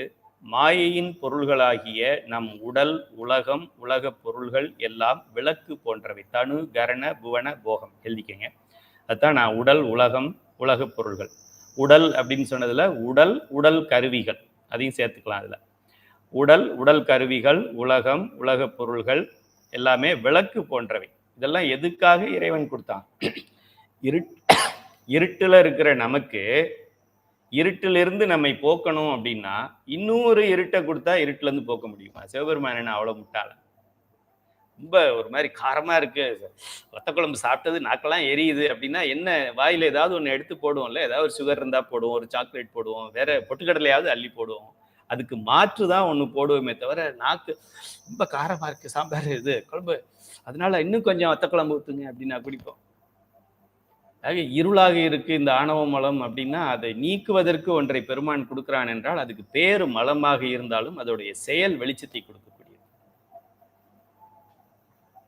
ஆக இந்த மூன்றுமே நமக்கு மாயை, கண்மம். நம்ம மாயை 6 கோடி மாயா சக்தி, மாயை தான் இப்படி பண்ணுது, மாயை உண்மையை மறைக்கும், மாயை பொய் மாதிரி நடத்தும்னு மாயையும் ஒரு வில்லன் மாதிரி காண்பித்தாலும் மாயையுடைய வேலை நம்மை திருத்துவதுதான். ஆணவ மலத்திலிருந்து நம்மை காப்பாற்றுவதுதான் மாயையுடைய வேலை. ஆக இருளிலிருந்து நம்மை காப்பாற்றுகின்ற விளக்கு போன்றது இந்த மாயையும் கண்மம். அதனால அவங்கள பற்றி நம்ம கோச்சிக்கக்கூடாது. எப்படி இப்போ நம்ம மாமியார் சைவ சித்தாந்த வகுப்புல ஒரு அம்மையார்கிட்ட கேட்டேன், அம்மா அந்த சைவ சித்தாந்தம் படிச்சிங்களே, இது ஒரு வேட்டி சுரக்காய் தானா, இல்லை வாழ்க்கையில் ஏதாவது ஒரு மாற்றத்தை கொடுத்துருக்குதா, ஏதாவது சேஞ்ச் இருக்குதா அதை படித்தோடனே? அந்த அம்மா சொல்லிட்டாங்க, என் மாமியாரை நான் கோச்சிக்கிறதே இல்லை, முன்னாடிலாம் அவங்க மேலே கோவப்படுவேன், இப்போ கோவப்படுறதே இல்லை. இது மிகப்பெரிய ஒரு ஞானமாச்சு. இது எவ்வளோ நிம்மதி தெரியுமா இது. இப்போ அவங்களையும் அடுத்த பேட்சில் சேர்த்து விட்டேன். இப்போ அவங்க படித்து என்ன பண்ணுறாங்க, அவங்களும் ஏன் மேலே கோச்சிக்கிறது இல்லைன்னு முடிவு பண்ணிட்டாங்க. கடவுளே, சைவ சித்தாந்த சுடரை வச்சு இப்படி ஒரு மாமியாரையும் மருமகளையும் தாயும் மகளும் மாதிரி ஆக்கிட்டோம். மாமியார் மருமகள் இல்லையா அவங்க 2 பேரும். அவங்க எனக்கு மாமியாராக இருந்தவங்க அம்மாவாயிட்டாங்கன்னு அந்த அம்மா சொல்கிறாங்க. அவங்க மாமியாரை கூப்பிட்டு அப்படியே லைனில் கொடுங்க அவங்கள, நீங்கள் அப்படி சொல்கிறீங்களா அம்மான்னா, ஆமாம் நான் இவளை மருமகன்னு சொல்லிட்டு இருந்தேன், இனிமேல் நான் மகள்னு சொல்ல போகிறேன். 2 பேரும் சைவ சித்தாந்த சுடர் மாணவிகள். பார்த்துக்கங்க, சைவ சித்தாந்தங்கிறது புரிந்து கொண்டால் எப்படி உறவுகளை எல்லாம் மேம்படுத்துதுங்கிறத தெரிஞ்சுக்கங்க. உயிர்களின் அறிவை மறைத்துள்ள ஆணவ மலம் இருள் போன்றது. மாயையின் பொருள்களாகிய நம் உடல், உலகம், உலகப் பொருள்கள் எல்லாம் விளக்கு போன்றவை. இந்த விளக்கை கொண்டு இருளை போக்குவதே நம் வாழ்க்கையின் குறிக்கோள். அண்டர்லைன் பண்ணிக்கங்க. What is the purpose of this life? ஏன் பிறந்தோம், இந்த வாழ்க்கையில் ஏன் பிறந்தோம் அப்படின்னு யாராவது கேட்டாக்க, இந்த விளக்கை கொண்டு இருளை போக்குவதற்கு தான் பிறந்தோம். இருள்ங்கிறது ஆணவ மலம், விளக்கு என்பது மாயை. இதுதான் இந்த பர்பஸ் ஆஃப் லைஃப். தங்க கட்டி அல்லது கோல்டு பிஸ்கெட் என்ற மூலப்பொருளை கொண்டு நெக்லஸ், செயின், பிரேஸ்லெட், மோதிரம், தோடு, மூக்குத்தி என்று பல்வேறு பொருள்களை செய்வான் பொற்கொள்ளனாகிய கோல்ட்ஸ்மித். தங்க கடைகளுக்கெல்லாம் போனீங்கன்னா தெரியும், அவங்க வாங்குறது பிஸ்கெட் வாங்குவாங்க, கோல்டு பிஸ்கெட். நமக்கு விற்கிறது பிஸ்கெட் விற்க மாட்டாங்க, நமக்கு விற்கிறது ஆர்னமெண்ட்ஸ், அந்த அந்த என்ன சொல்றது, முக்குத்தி என்று பொருள்கள், அணியக்கூடிய பொருள்களாக விற்பாங்க. அந்தந்த ஆபரணத்தின் தேவைக்கேற்றாற் போல் சில கருவிகளையும் பயன்படுத்துவான். அவன் இப்போ தோடு பண்ணணும் அப்படின்னா அதுக்கு ஒரு மோல்டு இருக்குது, அதுக்கு ஒரு சில வேலைப்பாடு இருக்குது, அதுக்கு சில கருவிகள் இருக்குது. தோடு பண்ணுறதையே வச்சு ஒட்டியானம் பண்ண முடியாது, நெத்திச்சொடி பண்ண முடியாது, அதுக்கு வேறு டூல்ஸ் இருக்கும். அதுபோல் இறைவன் இதை படைக்கிறதுக்கு ஒன்று, அதை படைக்கிறதுக்கு ஒன்றுன்னு சொல்லி ஒன்னொன்றுக்கும் வேறு வேறு டூல்ஸை அவர் பயன்படுத்துகிறார், தத்துவங்களை பயன்படுத்துவார். சரி, அந்த ஆபரணத்தின் தேவைக்கு ஏற்றாற்போல் சில கருவிகளையும் பயன்படுத்துவான். செய்த ஆபரணங்கள் பயன்படுத்தப்பட்டு தேய்ந்து அதன் பயன்பாடு முடிந்த நிலையில் அதை அழித்துவிட்டு, சங்கஹாரம் என்று சொல்லுவோம். அல்லது இந்த பிறவி இப்போ கையில துரைசாமியாக இருக்கிற ஒரு பிறவியே இந்த ஆர்னமெண்ட் போட்டாச்சுப்பா, 64 வருஷம் இதை போட்டு பழகியாச்சு, நல்லா அனுபவிச்சாச்சு, இப்போ இது பழசாயிடுச்சு, வயசாயிடுச்சு, அப்படியா, சரி ஓகே, அதை அழிச்சிட்டு வேற புதுசாக விளையலா பண்ணிக்கலாம் அப்படின்னு சொல்லி இந்த பிறவியை அழிச்சிட்டு வேற பிறவியாக மாற்றி கொடுப்பார் சிவபெருமான். இங்கே பொற்கொள்ளன் என்பது சிவபெருமான், கோல்டு பிஸ்கட் என்பது மாயை. கோல்டு பிஸ்கட்டிலிருந்து தோன்றும் ஆபரணங்கள் என்பது பல வகை உயிரினங்கள், மனிதர்கள், உலகத்தில் மனிதர்களால் அனுபவிக்கப்படும் பொருள்கள். இது எல்லாமே மாயையிலேருந்து வந்தது தான். அதுக்கு தான் முன்னாடியே ஒரு லிஸ்ட் போட்டேன். கோல்டு பிஸ்கட்டாக இருக்கிறது எந்த ஆபரணமாக வேண்டுமானாலும் மாறலாம். ஆனால் தங்கமாக தங்க கட்டியாக இருந்தது செயினாகவும் மோதிரமாகவும் வந்தது. மோதிரத்தையும் செயினையும் உருக்குனா திரும்ப தங்க கட்டியாகிறது. மாயையாக இருந்தது மாயேயமாக விரிவடைகிறது. மாயத்தை திரும்ப உருக்கி ஊற்றி சுருக்குனா மாயையாயிடும். நம்மளுடைய தத்துவங்கள்ல 31 தத்துவங்கள்ல முதல்ல உயிரோட சேர்க்கப்படுவது மாயை, காரண உடல்னு சொல்லுவோம். அது மாயை சேர்ந்தவொன்னா அப்படியே கொஞ்சம் விரிஞ்சு அடுத்த உடல் சேருது. அதுல கஞ்சுக உடல் சேருது, அதுக்கப்புறம் குண உடல் சேருது, அதுக்கப்புறம் சூக்கும உடல் சேருது, அதுக்கப்புறம் தூள உடல் சேருது. அப்படியே பார்த்தா கீழே ஒரு தத்துவத்தில் ஆரம்பிச்சது கீழே 30 தத்துவம் சேருது. அப்புறம் அப்படியே சுருங்கும் போது பார்த்தா இந்த 15 சுருங்கி 16ல் நிற்கும், 16 சுருங்கி 7ல் நிற்கும், 7 சுருங்கி 1ல் நிற்கும், அப்படி சுருங்கி உள்ளே போய்கிட்டே இருக்கும். இதெல்லாம் நம்ம பின்னாடி பாடம் வரும்போது ஈஸியாக புரியும். பழைய மாணவர்கள் இருக்கிறதுனால அதை அந்த உதாரணங்களை இப்போ நான் சொல்கிறேன். ஆக நமக்கு என்னென்னா சத்காரியவாதம் இல்லை, அது தோன்றாது. ஆக ஒன்று தோன்றுது அப்படின்னா அது ஏற்கனவே இருந்திருக்கணும். நெருப்பு இல்லாமல் புகையாது, புகையுது என்றால் நெருப்பு இருக்கணும். ஆக உலகம் என்று ஒன்று தோன்றி இருக்கிறது அப்படின்னா மாயை என்ற ஒன்று இருக்கணும். இதை மட்டும் நம்ம தெரிஞ்சுக்கிட்டா போறோம் இப்போதைக்கு. இப்போ இந்த ஏற்கனவே நம்ம படிச்சிருக்கோம், கடவுள் உயிர்களை படைக்கவில்லை, உயிர்கள் அனாதி. கடவுள் என்று இருந்தாரோ அன்றே இந்த கோடானு கோடி உயிர்களும் இருந்தன. கடவுள் ஏற்கனவே இருந்த உயிர்களுக்கு தனு கரண புவன போகங்களை சேர்க்கிறார். இது நேர்முக தேர்வுல இது ஒரு ஸ்டாண்டர்ட் கொஸ்டின், எல்லா மாணவருக்கும் கேட்கிற கேள்வி.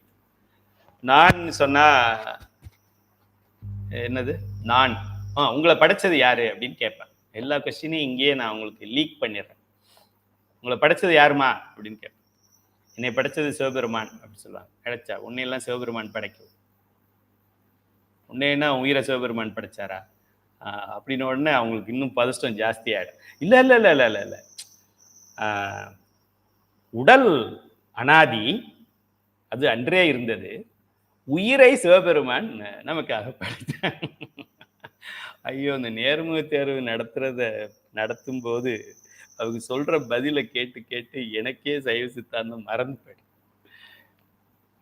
ரொம்ப ஐயா ஐயா ஐயா ஓகே ஓகே ஓகே ஃபர்ஸ்ட் நீங்க கேட்கும்போது புரியலைங்கய்யா, இப்ப புரிஞ்சுக்கிட்டேன். உயிர், உடல், உயிரெழுத்து, மெய்யெழுத்து அதெல்லாம் சொன்னீங்களே, இப்ப புரிஞ்சிச்சு. சரிம்மா, சொல்லுமா என்னம்மா அப்படின்னா, உடல் அனாதி, உயிரை இறைவன் படைத்தான். படைத்தான்னு சொல்லக்கூடாது, கூட்டுவித்தான்னு சொல்லணும் அப்படின்னு சொல்லுவாங்க. ஆக உயிர் அனாதி, உடலை இறைவன் கொடுக்கிறார். இதை நம்ம தெரிஞ்சுக்கணும். இப்போ என்னை படைத்தது யாரு? என்னைன்னு சொன்னா எதை சொல்லும்? என் உயிர் இருக்கு, என் உடல் இருக்கு, அது ரெண்டும் சேர்ந்ததுதான் என்ன. இந்த என்னை படைத்தான் அப்படின்னு சொன்னா ஒரு பதில சொல்ல முடியாது. என்னை படைத்தது சிவன் சொல்ல முடியாது. ஏன்னா எண்ணெயில உடல் வேற இருக்கு, உயிர் வேற இருக்கு. அதனால கேள்விய ஐயா திருத்தி கேளுங்க. என்னைன்னு சொன்னா என்னுடைய உயிரையா என்னுடைய உடலையா? என்னுடைய உயிரை சிவபெருமான் படைக்கவில்லை, நான் அவனைப் போலவே அனாதி. என்னுடைய உடலை சிவபெருமான் படைத்தான். படைத்தான்கிற வார்த்தையை பயன்படுத்தினா சர்க்காரியவாதத்து மூலமா சிவபெருமான் ஃபெயில் ஆயிடுவார். எப்படி படைக்க முடியும்? இல்லது தோன்றார். ஆக நம்ம சைவ சித்தாந்த மாணவர்கள் அட்வான்ஸ் கோர்ஸ் வரும்போது இறைவன் உடலை படைத்தான், கொடுத்தான் அப்படின்னு சொல்றதுக்கு முன்னாடி மாயையிலிருந்து கொடுத்தான்னு சொல்லணும். அப்பதான் சரியான விளக்கம். இப்போ சின்ன ஸ்கூலுக்காக நம்ம சின்ன பிள்ளைங்களுக்கு, முதல் வகுப்பு மாணவர்களுக்கு இறைவன் உடலை படைத்தான் அப்படின்னு எப்படி படைக்க முடியும்? படைத்தான்கிற வார்த்தையே தப்பு. கொடுத்தான்னு சொன்னாலும் தப்பு. மாயையிலிருந்து கொடுத்தான்னு சொன்னாதான் சர்க்காரியவாதத்துக்கு டேலி ஆகும். மாயையிலிருந்து கொடுத்தான் அப்படின்னு சொல்லணும் மேல் வகுப்பு வரும்போது. ஆரம்ப வகுப்புல ரொம்ப குழப்பிக்க வேண்டாம். கடவுள் ஏற்கனவே இருந்த உயிர்களுக்கு தனு கரண புவன போகங்களை சேர்க்கிறார். அதாவது உயிர்களுக்கு உடல், உலகம், உலகப் பொருள்கள் ஆகியவற்றை சேர்க்கிறார். உயிர்னு ஒண்ணு இருக்கு, அவர் இதை எடுத்து இதெல்லாம் சேர்க்கிறாரு. சேர்க்கிறது நிலைன்னு நினைக்கிறோம், நிலையா இருந்தது பொய்ன்னு நினைக்கிறோம். தான் நம்மளுடைய மாயையின் இயல்பு பேச. கடவுள் நம்மை படைத்தாரா அப்படிங்கிற கேள்விக்கு கடவுள் நம் உயிரை படைக்கவில்லை, ஆனால் நம் உடலை படைத்தார் அப்படின்னு சொல்றதுதான் சரியான பதில். படைத்தார்னு சொல்றதை விட கொடுத்தார்னு சொல்லலாம். அந்த உடலையும் நம் பழைய வினைகளுக்கு ஏற்ப கொடுத்தார். இது ஒண்ணு, இது வினை கொள்கை. சத்காரியவாத கொள்கையில இந்த உடலையும் மாயையிலிருந்து கொடுத்தார் அப்படின்னு நம்மளே சொல்லிடுறோம். இப்போ மாயை காரண பொருளாயிடுச்சு, உடல் காரிய பொருளாயிடுச்சு. சரி, இப்போ நான் கேள்வியை மாற்றி கேட்குறேன். இப்போ மாயையை எப்படி எதுல இருந்து கொடுத்தார் அப்படின்னா, மாயை அனாதி. இதுதான் இந்த சைவத்தின் மேல் சமயம் வேறு இல்லை. நீ எங்க வேணாலும் கேள்வியை தலையில இருந்து காலுக்கு கேளு, காலில் இருந்து தலைக்கு கேளு, இடுப்புல இருந்து கழுத்துக்கு கேளு, கழுத்துல இருந்து தொடைக்கு கேளு, எங்க கேட்டாலும் அத்தனைக்கும் பர்ஃபெக்ட் ஆன்சர் கொடுக்கறது நம்ம சமயம். அதனால்தான் சைவத்தின் மேல் சமயம் வேறு இல்லைன்னு சொல்றோம். நம்ம சிவனடியாருங்கிறதுனால சொல்லலை. நான் சிவனெல்லாம் அழிச்சிட்டு தொப்பியை போட்டுக்கிட்டு அல்லாவோ அக்பர்னு படிச்சுக்கிட்டு இந்த பாடத்தை படித்தாலும் ஆஹா இதுதான் கிரேட்டுன்னு சொல்லுவேன். ஏன்னா எல்லாத்துக்கும் பதில் இதில் இருக்கு. பார்ஷியாலிட்டிக்காக சொல்லலை, உண்மைக்காக சொல்கிறோம், சயின்டிஃபிக்காக சொல்கிறோம். இப்போ இந்த உடல் உயிருங்கிற தத்துவத்தை இந்த வகுப்பில் நீங்கள் தெரிஞ்சுக்கிட்டீங்கன்னா போதும். உடல் வேற, உயிர் வேற. இப்போ நம்ம இறக்கும்போது என்ன ஆகுது? உடல் கிடக்குது இங்கேயே, உயிர் தெரியலை நமக்கு. அது சிவபெருமான்கிட்ட தான் கேட்கணும், அது எங்கே போச்சு, எப்படி போச்சு. சென்ற வகுப்பில் யாரோ ஒரு வகுப்பில் இல்லை, பொதுவாக மாணவர்கள் சிலர் எனக்கு கேள்விகள் அனுப்புவாங்க. அவங்க கேட்ட ஒரு கேள்வி என்ன அப்படின்னா, உடலை விட்டு உயிர் பிரிஞ்சிருது. உயிர் பிரிஞ்சிட்டாக்க அப்புறம் நம்ம சொல்றோம் அது அடுத்த பிறவிக்கு போயிடும் அப்படின்னு சொல்றோம். அப்போ நம்ம மூதாதையர்களுக்கெல்லாம் வந்து ஆடி அமாவாசையில எல்லாம் தர்ப்பணம்லாம் கொடுக்குறோம்ல. அப்போ இந்த உயிர் ஏற்கனவே இன்னொரு பிறவி எடுத்துருச்சுன்னு வச்சுக்கோங்க. அப்போ என்னுடைய பாட்டன், என்னுடைய முப்பாட்டன், அவனுடைய இதெல்லாம் வந்து அப்படின்னு சொல்லி நம்ம அவங்களுக்கு இது கொடுக்குறோமே, என்ன சொல்றது, திதி எல்லாம் பண்றோமே. உயிர் ஏற்கனவே பிறவி எடுத்துருச்சு அப்படின்னா இந்த திதி செல்லுமா, இல்லை இந்த திதி கொடுக்குற வரைக்கும் உயிர் வெயிட் பண்ணுமா, இது மாதிரிலாம் கேள்வி. எழுதும் கீழ்கணக்கு இன்னம்பர் ஈசனை, இந்த கணக்கெல்லாம் அவனுக்கு தான் தெரியும். உயிர் இருந்து நீ கொடுக்குற காலம் வரைக்கும், நீ இருக்கிற வரைக்கும் கொடுக்குறியான்னு பார்த்துட்டு, ஒழுங்காக கொடுக்குறியான்னு பார்த்துட்டு கூட அடுத்த பிறவிக்கு போகலாம். அடுத்த பிறவிக்கு போனதுக்கு அப்புறமும் நம்ம கொடுக்கறது அங்கே போகலாம். இதெல்லாமே இந்த கணக்கு சிவபெருமானுக்கு மட்டுமே தெரியும், கிருஷ்ண பரமாத்மாவுக்கும் தெரியாது. அவரோட உயிருக்கே என்ன ஆகுதுன்னு அவருக்கு தெரியாது. அவர் எப்படி மற்றவங்களுக்கு எக்ஸ்பிளைன் பண்ணுறார்? ஆக இந்த இந்த தத்துவங்களுக்கெல்லாம் தலைவன் தான் தலைவன். நம்ம ஓரளவு இது இப்படி இப்படி இருக்குது அப்படிங்கிறத பற்றி அது மட்டும் நம்ம தெரிஞ்சுக்கணும். இப்போ நான் என்று சொல்வதில் நான், என் உயிர், என் உடல். நான் யார் அப்படின்னா, நான் யார்? நான் யார் இந்த கண்ணாடியா? இல்லை. நான் யார் இந்த மூக்கா? இல்லை. நான் யார் இந்த விரலா? இல்லை. நான் யார் இந்த காதா? இல்லை. நான் யார் இந்த அறிவா? இல்லை. இல்லை, தூங்கும்போது அறிவு செயல்பட மாட்டேங்குது, ஆனால் நான் இருக்கிறேன். தூங்கும்போது கண்ணு பார்க்க மாட்டேங்குது, ஆனால் நான் இருக்கிறேன். காது கேட்க மாட்டேங்குது, ஆனால் நான் இருக்கிறேன். வாய் பேச மாட்டேங்குது, நான் இருக்கேன். டேஸ்ட் தெரியாது, நான் இருக்கேன். ஸ்மெல்லு தெரியாது, நான் இருக்கேன். அப்போது இதெல்லாமே ஆன்ல இருந்தாலும் நான் இருக்கேன், இதெல்லாம் ஆஃப் ஆகியிருந்தாலும் நான் இருக்கேன். அப்போ நாங்கிறது வேற, என் கண்ணுங்கிறது வேற, காதுங்கிறது வேற. இதெல்லாம் ஒரு 1000 ஆண்டுகள் இமயமலையில் தவம் செய்யணும் தெரிஞ்சுக்கிறது. சாதாரணமாக யூடியூப்ல நம்ம பேசிக்கிட்டு இருக்கிறோம். ஆக நான் என்று சைவ சித்தாந்த மாணவர்கள் இனிமேல் நான் என்று சொன்னால் நம்முடைய உயிரை சொல்கின்றோம் என்று அர்த்தம். இன்னொருத்தரை பார்க்கும்போது ஒரு உயிர் அப்படின்னு தான் பார்க்கணும். பேர் நம்ம மேல அன்பு காட்டுறாங்கன்னா 10 உயிர்கள் இந்த உயிர் மேல அன்பு காட்டுது, அப்படிதான் பார்க்கணும். இப்போ ஒரு இடத்துல எனக்கு பாத பூசை பண்றாங்கன்னா என்ன, ஏன் பாதத்துக்கு அவங்க பூசை பண்ணல, இந்த இந்த உயிருக்கு அந்த உயிர் பண்ணுது. அந்த பக்கம் பண்றது யாரா இருந்தா என்ன, ஆணா இருந்தா என்ன, பெண்ணா இருந்தா என்ன, இளமையா இருந்தா என்ன, வயோதிகமா இருந்தா என்ன, எதிரியா இருந்தா என்ன, வேறு மதத்தை சேர்ந்தவராக இருந்தா என்ன, இந்த உயிருக்கு அந்த உயிர் பண்ணுது. இந்த உயிருக்கு அந்த உயிர் பண்றத எவன் இதெல்லாம் கண்காணிக்கிறவன் அவன் பெரியவன் பார்த்துக்கிறான். பேசாம உட்கார்ந்துரு. ஐயா எழுந்துறீங்கன்னு சொல்றாங்களா, எழுந்துருச்சு. அது வரைக்கும் பேசாம உட்கார்ந்து. ஏன்னா இது நமக்கு பண்றது கிடையாது, பண்றவங்களும் அவங்க கிடையாது. அது அவங்களுக்கு தெரியாது, நமக்கு தெரியும். சைவ சித்தாந்த மாணவர்களுக்கு தெரியும். செய்யறது அந்த அக்கா அந்த அம்மா கிடையாது, செய்யறது அந்த உயிர், அதை இயக்குகின்றவன் பெருமான். இதை செய்யின்னு அந்த உயிருக்கு சொல்றான். இந்த உயிருக்கிட்ட நீ இதை வாங்கிக்கன்னு சொல்றான். அதை கொடுக்குற சொன்னதும் அவன்தான், வாங்க சொல்றது அவன்தான். அது நம்ம 2 பேருக்கும் நடுவில் ஒன்றும் கிடையாது. உனக்கு சொன்னதை நீ செய்கிற, எனக்கு சொன்னதை நான் செய்கிறேன். நீ காலில் பாலை ஊற்றினா என்ன, பஞ்சாமிரதத்தை ஊற்றினா என்ன, நமச்சிவாய வாழ்க. பேசாமல் உட்கார்ந்துருந்துட்டு ஐயா போகலான்னு சொன்னால் எழுந்திரிச்சிட வேண்டியதான். அந்த அளவிலே உடல் உயிர் என்கின்ற கான்செப்டை பிரித்து நாம் தெரிந்து கொள்வது தான் முக்கியமானது. இந்த பாடத்தில் அதை நம்ம அறிமுகப்படுத்துகிறோம். அதுக்கு அறிமுகமாக தமிழ் எழுத்துக்களில் உயிர் எழுத்துக்கள் தனி, மெய் எழுத்துக்கள் தனிங்கிற தமிழை வைத்து நாம் சொல்கின்றோம். தமிழ் தான் சைவம், சைவம் தான் தமிழ், தமிழ் தான் சிவம், சிவம் தான் தமிழ். தமிழ் உண்டு, தமிழ் வாழ்க, சிவம் ஒழிக, திருவள்ளுவர் வாழ்க, இருவினை கொள்கை ஒழிக. எவ்வளவு ஒரு முட்டாள்தனம் பாரு. தமிழ் உண்டுன்னா எப்படி சிவம் ஒழிய முடியும்? சிவம் இல்லைன்னு எப்படி சொல்ல முடியும்?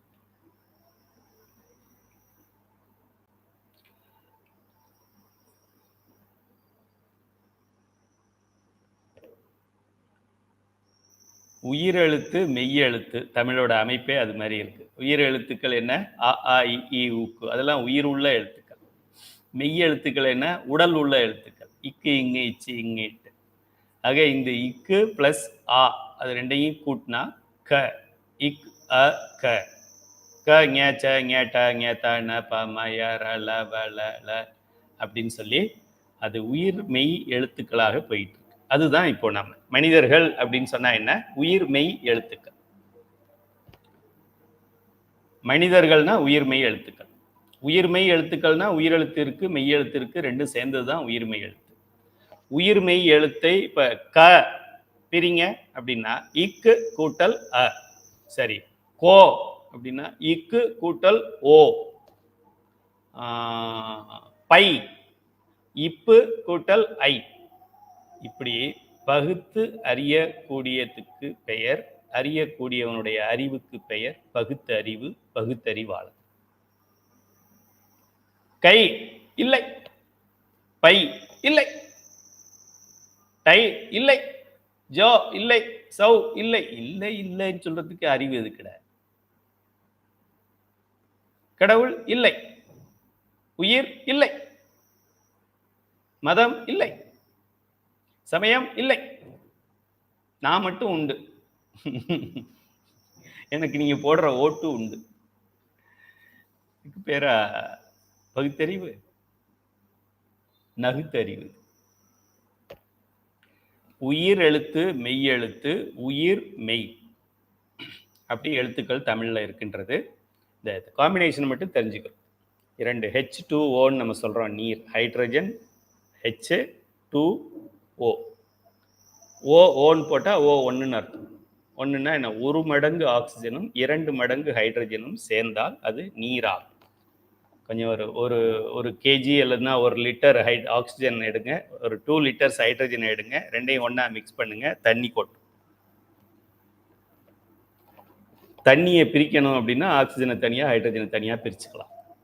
அதுபோல நான் என்றால் என்னுடைய உயிர், என்னுடைய உடல். நீங்க என்றால் உங்களுடைய உடல், உங்களுடைய உயிர். இந்த உடல் அழியக்கூடியது, இந்த உயிர் அழியாதது. இது எல்கேஜி பாடம். அப்ப எதுக்கு முக்கியத்துவம் கொடுக்கணும்? எதை வளர்க்கணும்? ஆளும் வளரணும், அறிவும் வளரணும், அதுதான்டா வளர்ச்சி. உயிரும் வளரணும், உடலும் வளரணும், அதுதான்டா வளர்ச்சி. வெறும் உடலை மட்டும் வளர்த்தா அது வளர்ச்சி இல்லடா.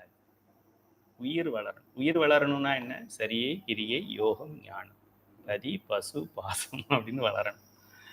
இருவினை ஒப்பு, மலபரிபாகம், சக்தி நிபாதம், முத்தி அப்படி வரணும்.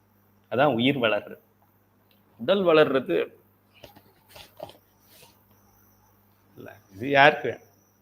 நல்லா பார்த்தீங்களா? ஒரு ஃபோட்டோ எடுத்து இன்னொரு 3 வருஷத்துக்கு அப்புறம் இது இருக்காது, சுருங்கி போயிருக்கு, கையே தூக்க முடியாது எனக்கு. அது உண்மையா? என்னுடைய உயிர் இது வரைக்கும் இந்த அழகு 7 அழகு தான் படிச்சிருந்தது, இப்போ 15 அழகு படிச்சிருச்சு. அது உண்மையா? நம்ம கூட வர்றது யாராலும் திருட முடியாத செல்வம் இந்த ஞானம். சாதாரண கல்வியே யாராலையும் திருட முடியாது. பதி, பசு, பாச ஞானத்தை யாரால திருட முடியும்? திருடணும்னு எவனும் நினைக்கவும் முடியாது. உயிர், உடல் ஈக்குவல் டு மனிதன். இதுதான் பகுத்தறிவு. இதை உணர்ந்தவன் தான் பகுத்தறிவாளன். எனக்கு உயிர் இல்லை என்று சொல்பவன் எப்படி பகுத்தறிவாளன் ஆவான்?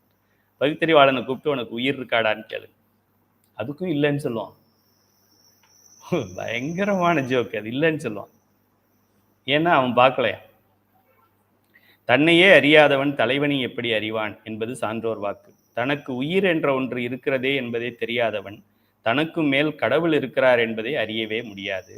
உயிரை தெரிந்து கொண்டவன் கடவுளை தெரிந்து கொள்வான். எனக்கு உயிர் இருக்கின்றது. நான் என்றால் என் உயிர், என் உடல். இது ரெண்டும் சில காலம் சேர்ந்து இருக்கும், ஒரு காலம் விலகி இருக்கும். ஒரு காலம் விலகி இருந்தது, சில காலம் சேர்ந்து இருக்கு, திரும்ப பல காலம் விலகி இருக்கும். இது தெரிஞ்சிருச்சுனாக்க அப்போ இருந்த உயிர், பாஸ்ட் டென்ஸ்ல இருந்த உயிர், பிரசன்ட் டென்ஸ் உயிர், ஃபியூச்சர் டென்ஸ் உயிர் ஒரே உயிர். பாஸ்ட் டென்ஸ் உடல் வேற, பிரசன்ட் டென்ஸ் உடல் வேற, ஃபியூச்சர் டென்ஸ் உடல் வேற. இப்போ எது நிலையானது?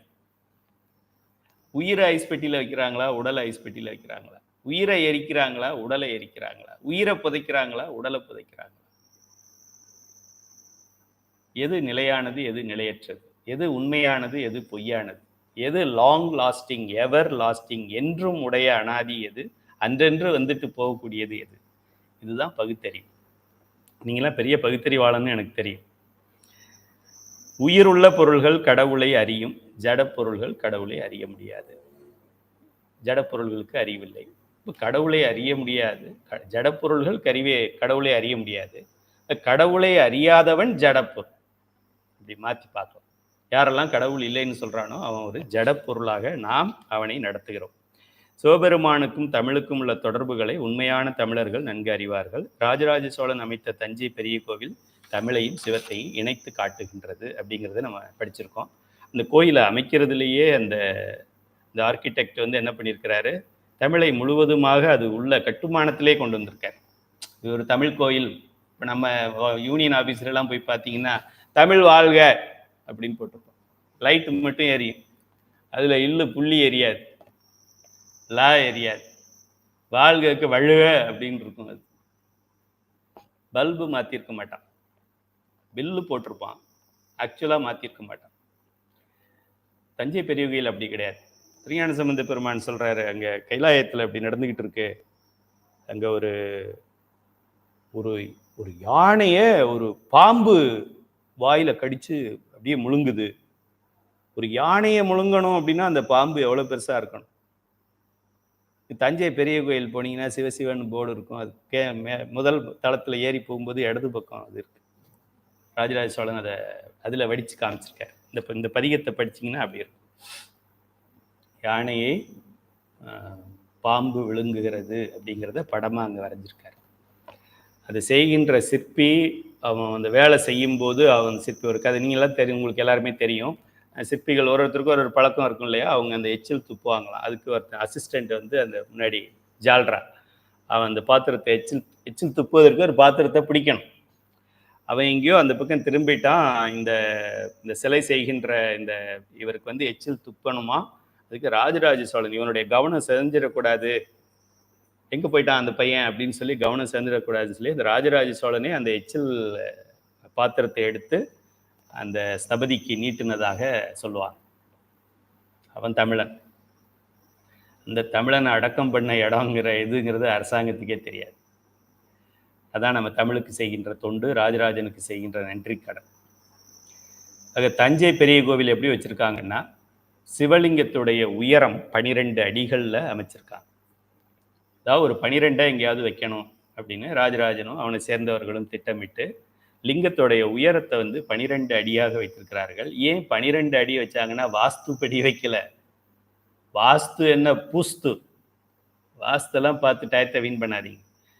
வாஸ்துப்படி வைக்கல, தமிழ் படி வச்சிருக்கான். தமிழ் படி சிவத்தை அமைத்தான். ஏன்னா தமிழும் சிவமும் ஒண்ணுதான். இது எழுத்தா இருக்கு, அது உருவமா இருக்கு. அவன் கட்டினது கோயில் கிடையாது, அவன் கட்டினது தமிழ். அதுதான் கட்டியிருக்கிறான். உயிரெழுத்துக்களில் 12 கட்டியிருக்கிறான், மெய் எழுத்துக்களில் 18 கட்டியிருக்கிறான். அவன் கட்டினதே தமிழ். இந்த கோவிலே தமிழ். தமிழுக்கு ஒரு உருவம் கொடுத்தா என்னவா இருக்கும், அந்த பெரிய கோயில் மாதிரி இருக்கும். சிவத்துக்கு ஒரு உருவம் கொடுத்தா எப்படி இருக்கும், பெருவுடையார் மாதிரி இருக்கும். இப்படிப்பட்ட ராசராசனுக்கு கோவில் கட்டுறதுக்கு இடம் இல்லை. யாராவது ஒரு 1/2 கிரவுண்டு இடம் கொடுத்தா கொடுங்க அரசாங்கத்துக்கு. உயிர் எழுத்துக்கள் 12, சிவலிங்கத்தின் உயரம் 12 அடிகள். தமிழில் மெய் எழுத்துக்கள் 18, சிவலிங்க பீடத்தின் உயரம் 18 அடிகள் கீழே இருந்து.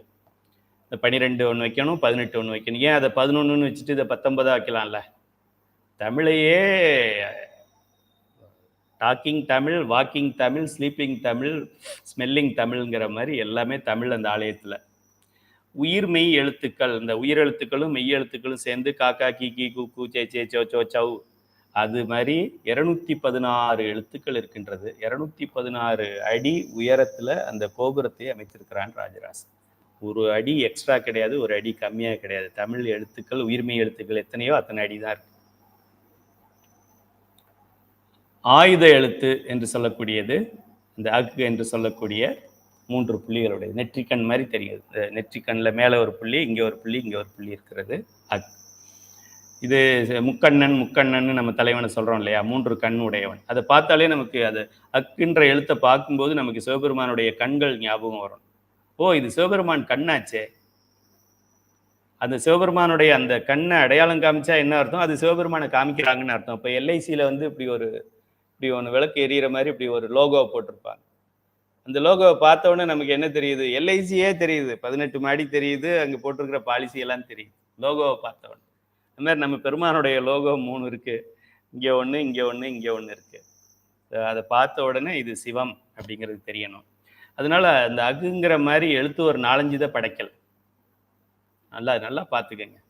ம் ஏன் நம்ம கடவுள் 15 பேர் இருக்காங்கன்னு கும்பிட போயிடுவோம்ல, அப்புறம் சிவபெருமானே 12 பேர் இருக்காங்கன்னு கும்பிட்டுருவோம். அதனால அவன் ஒருவன் என்பதை காமிக்கிறதுக்காக இந்த எழுத்த தமிழ்ல இவ்வளோ எழுத்த எழுதினவங்க அதில் ஒரு 2 போட்டிருக்க கூடாதா?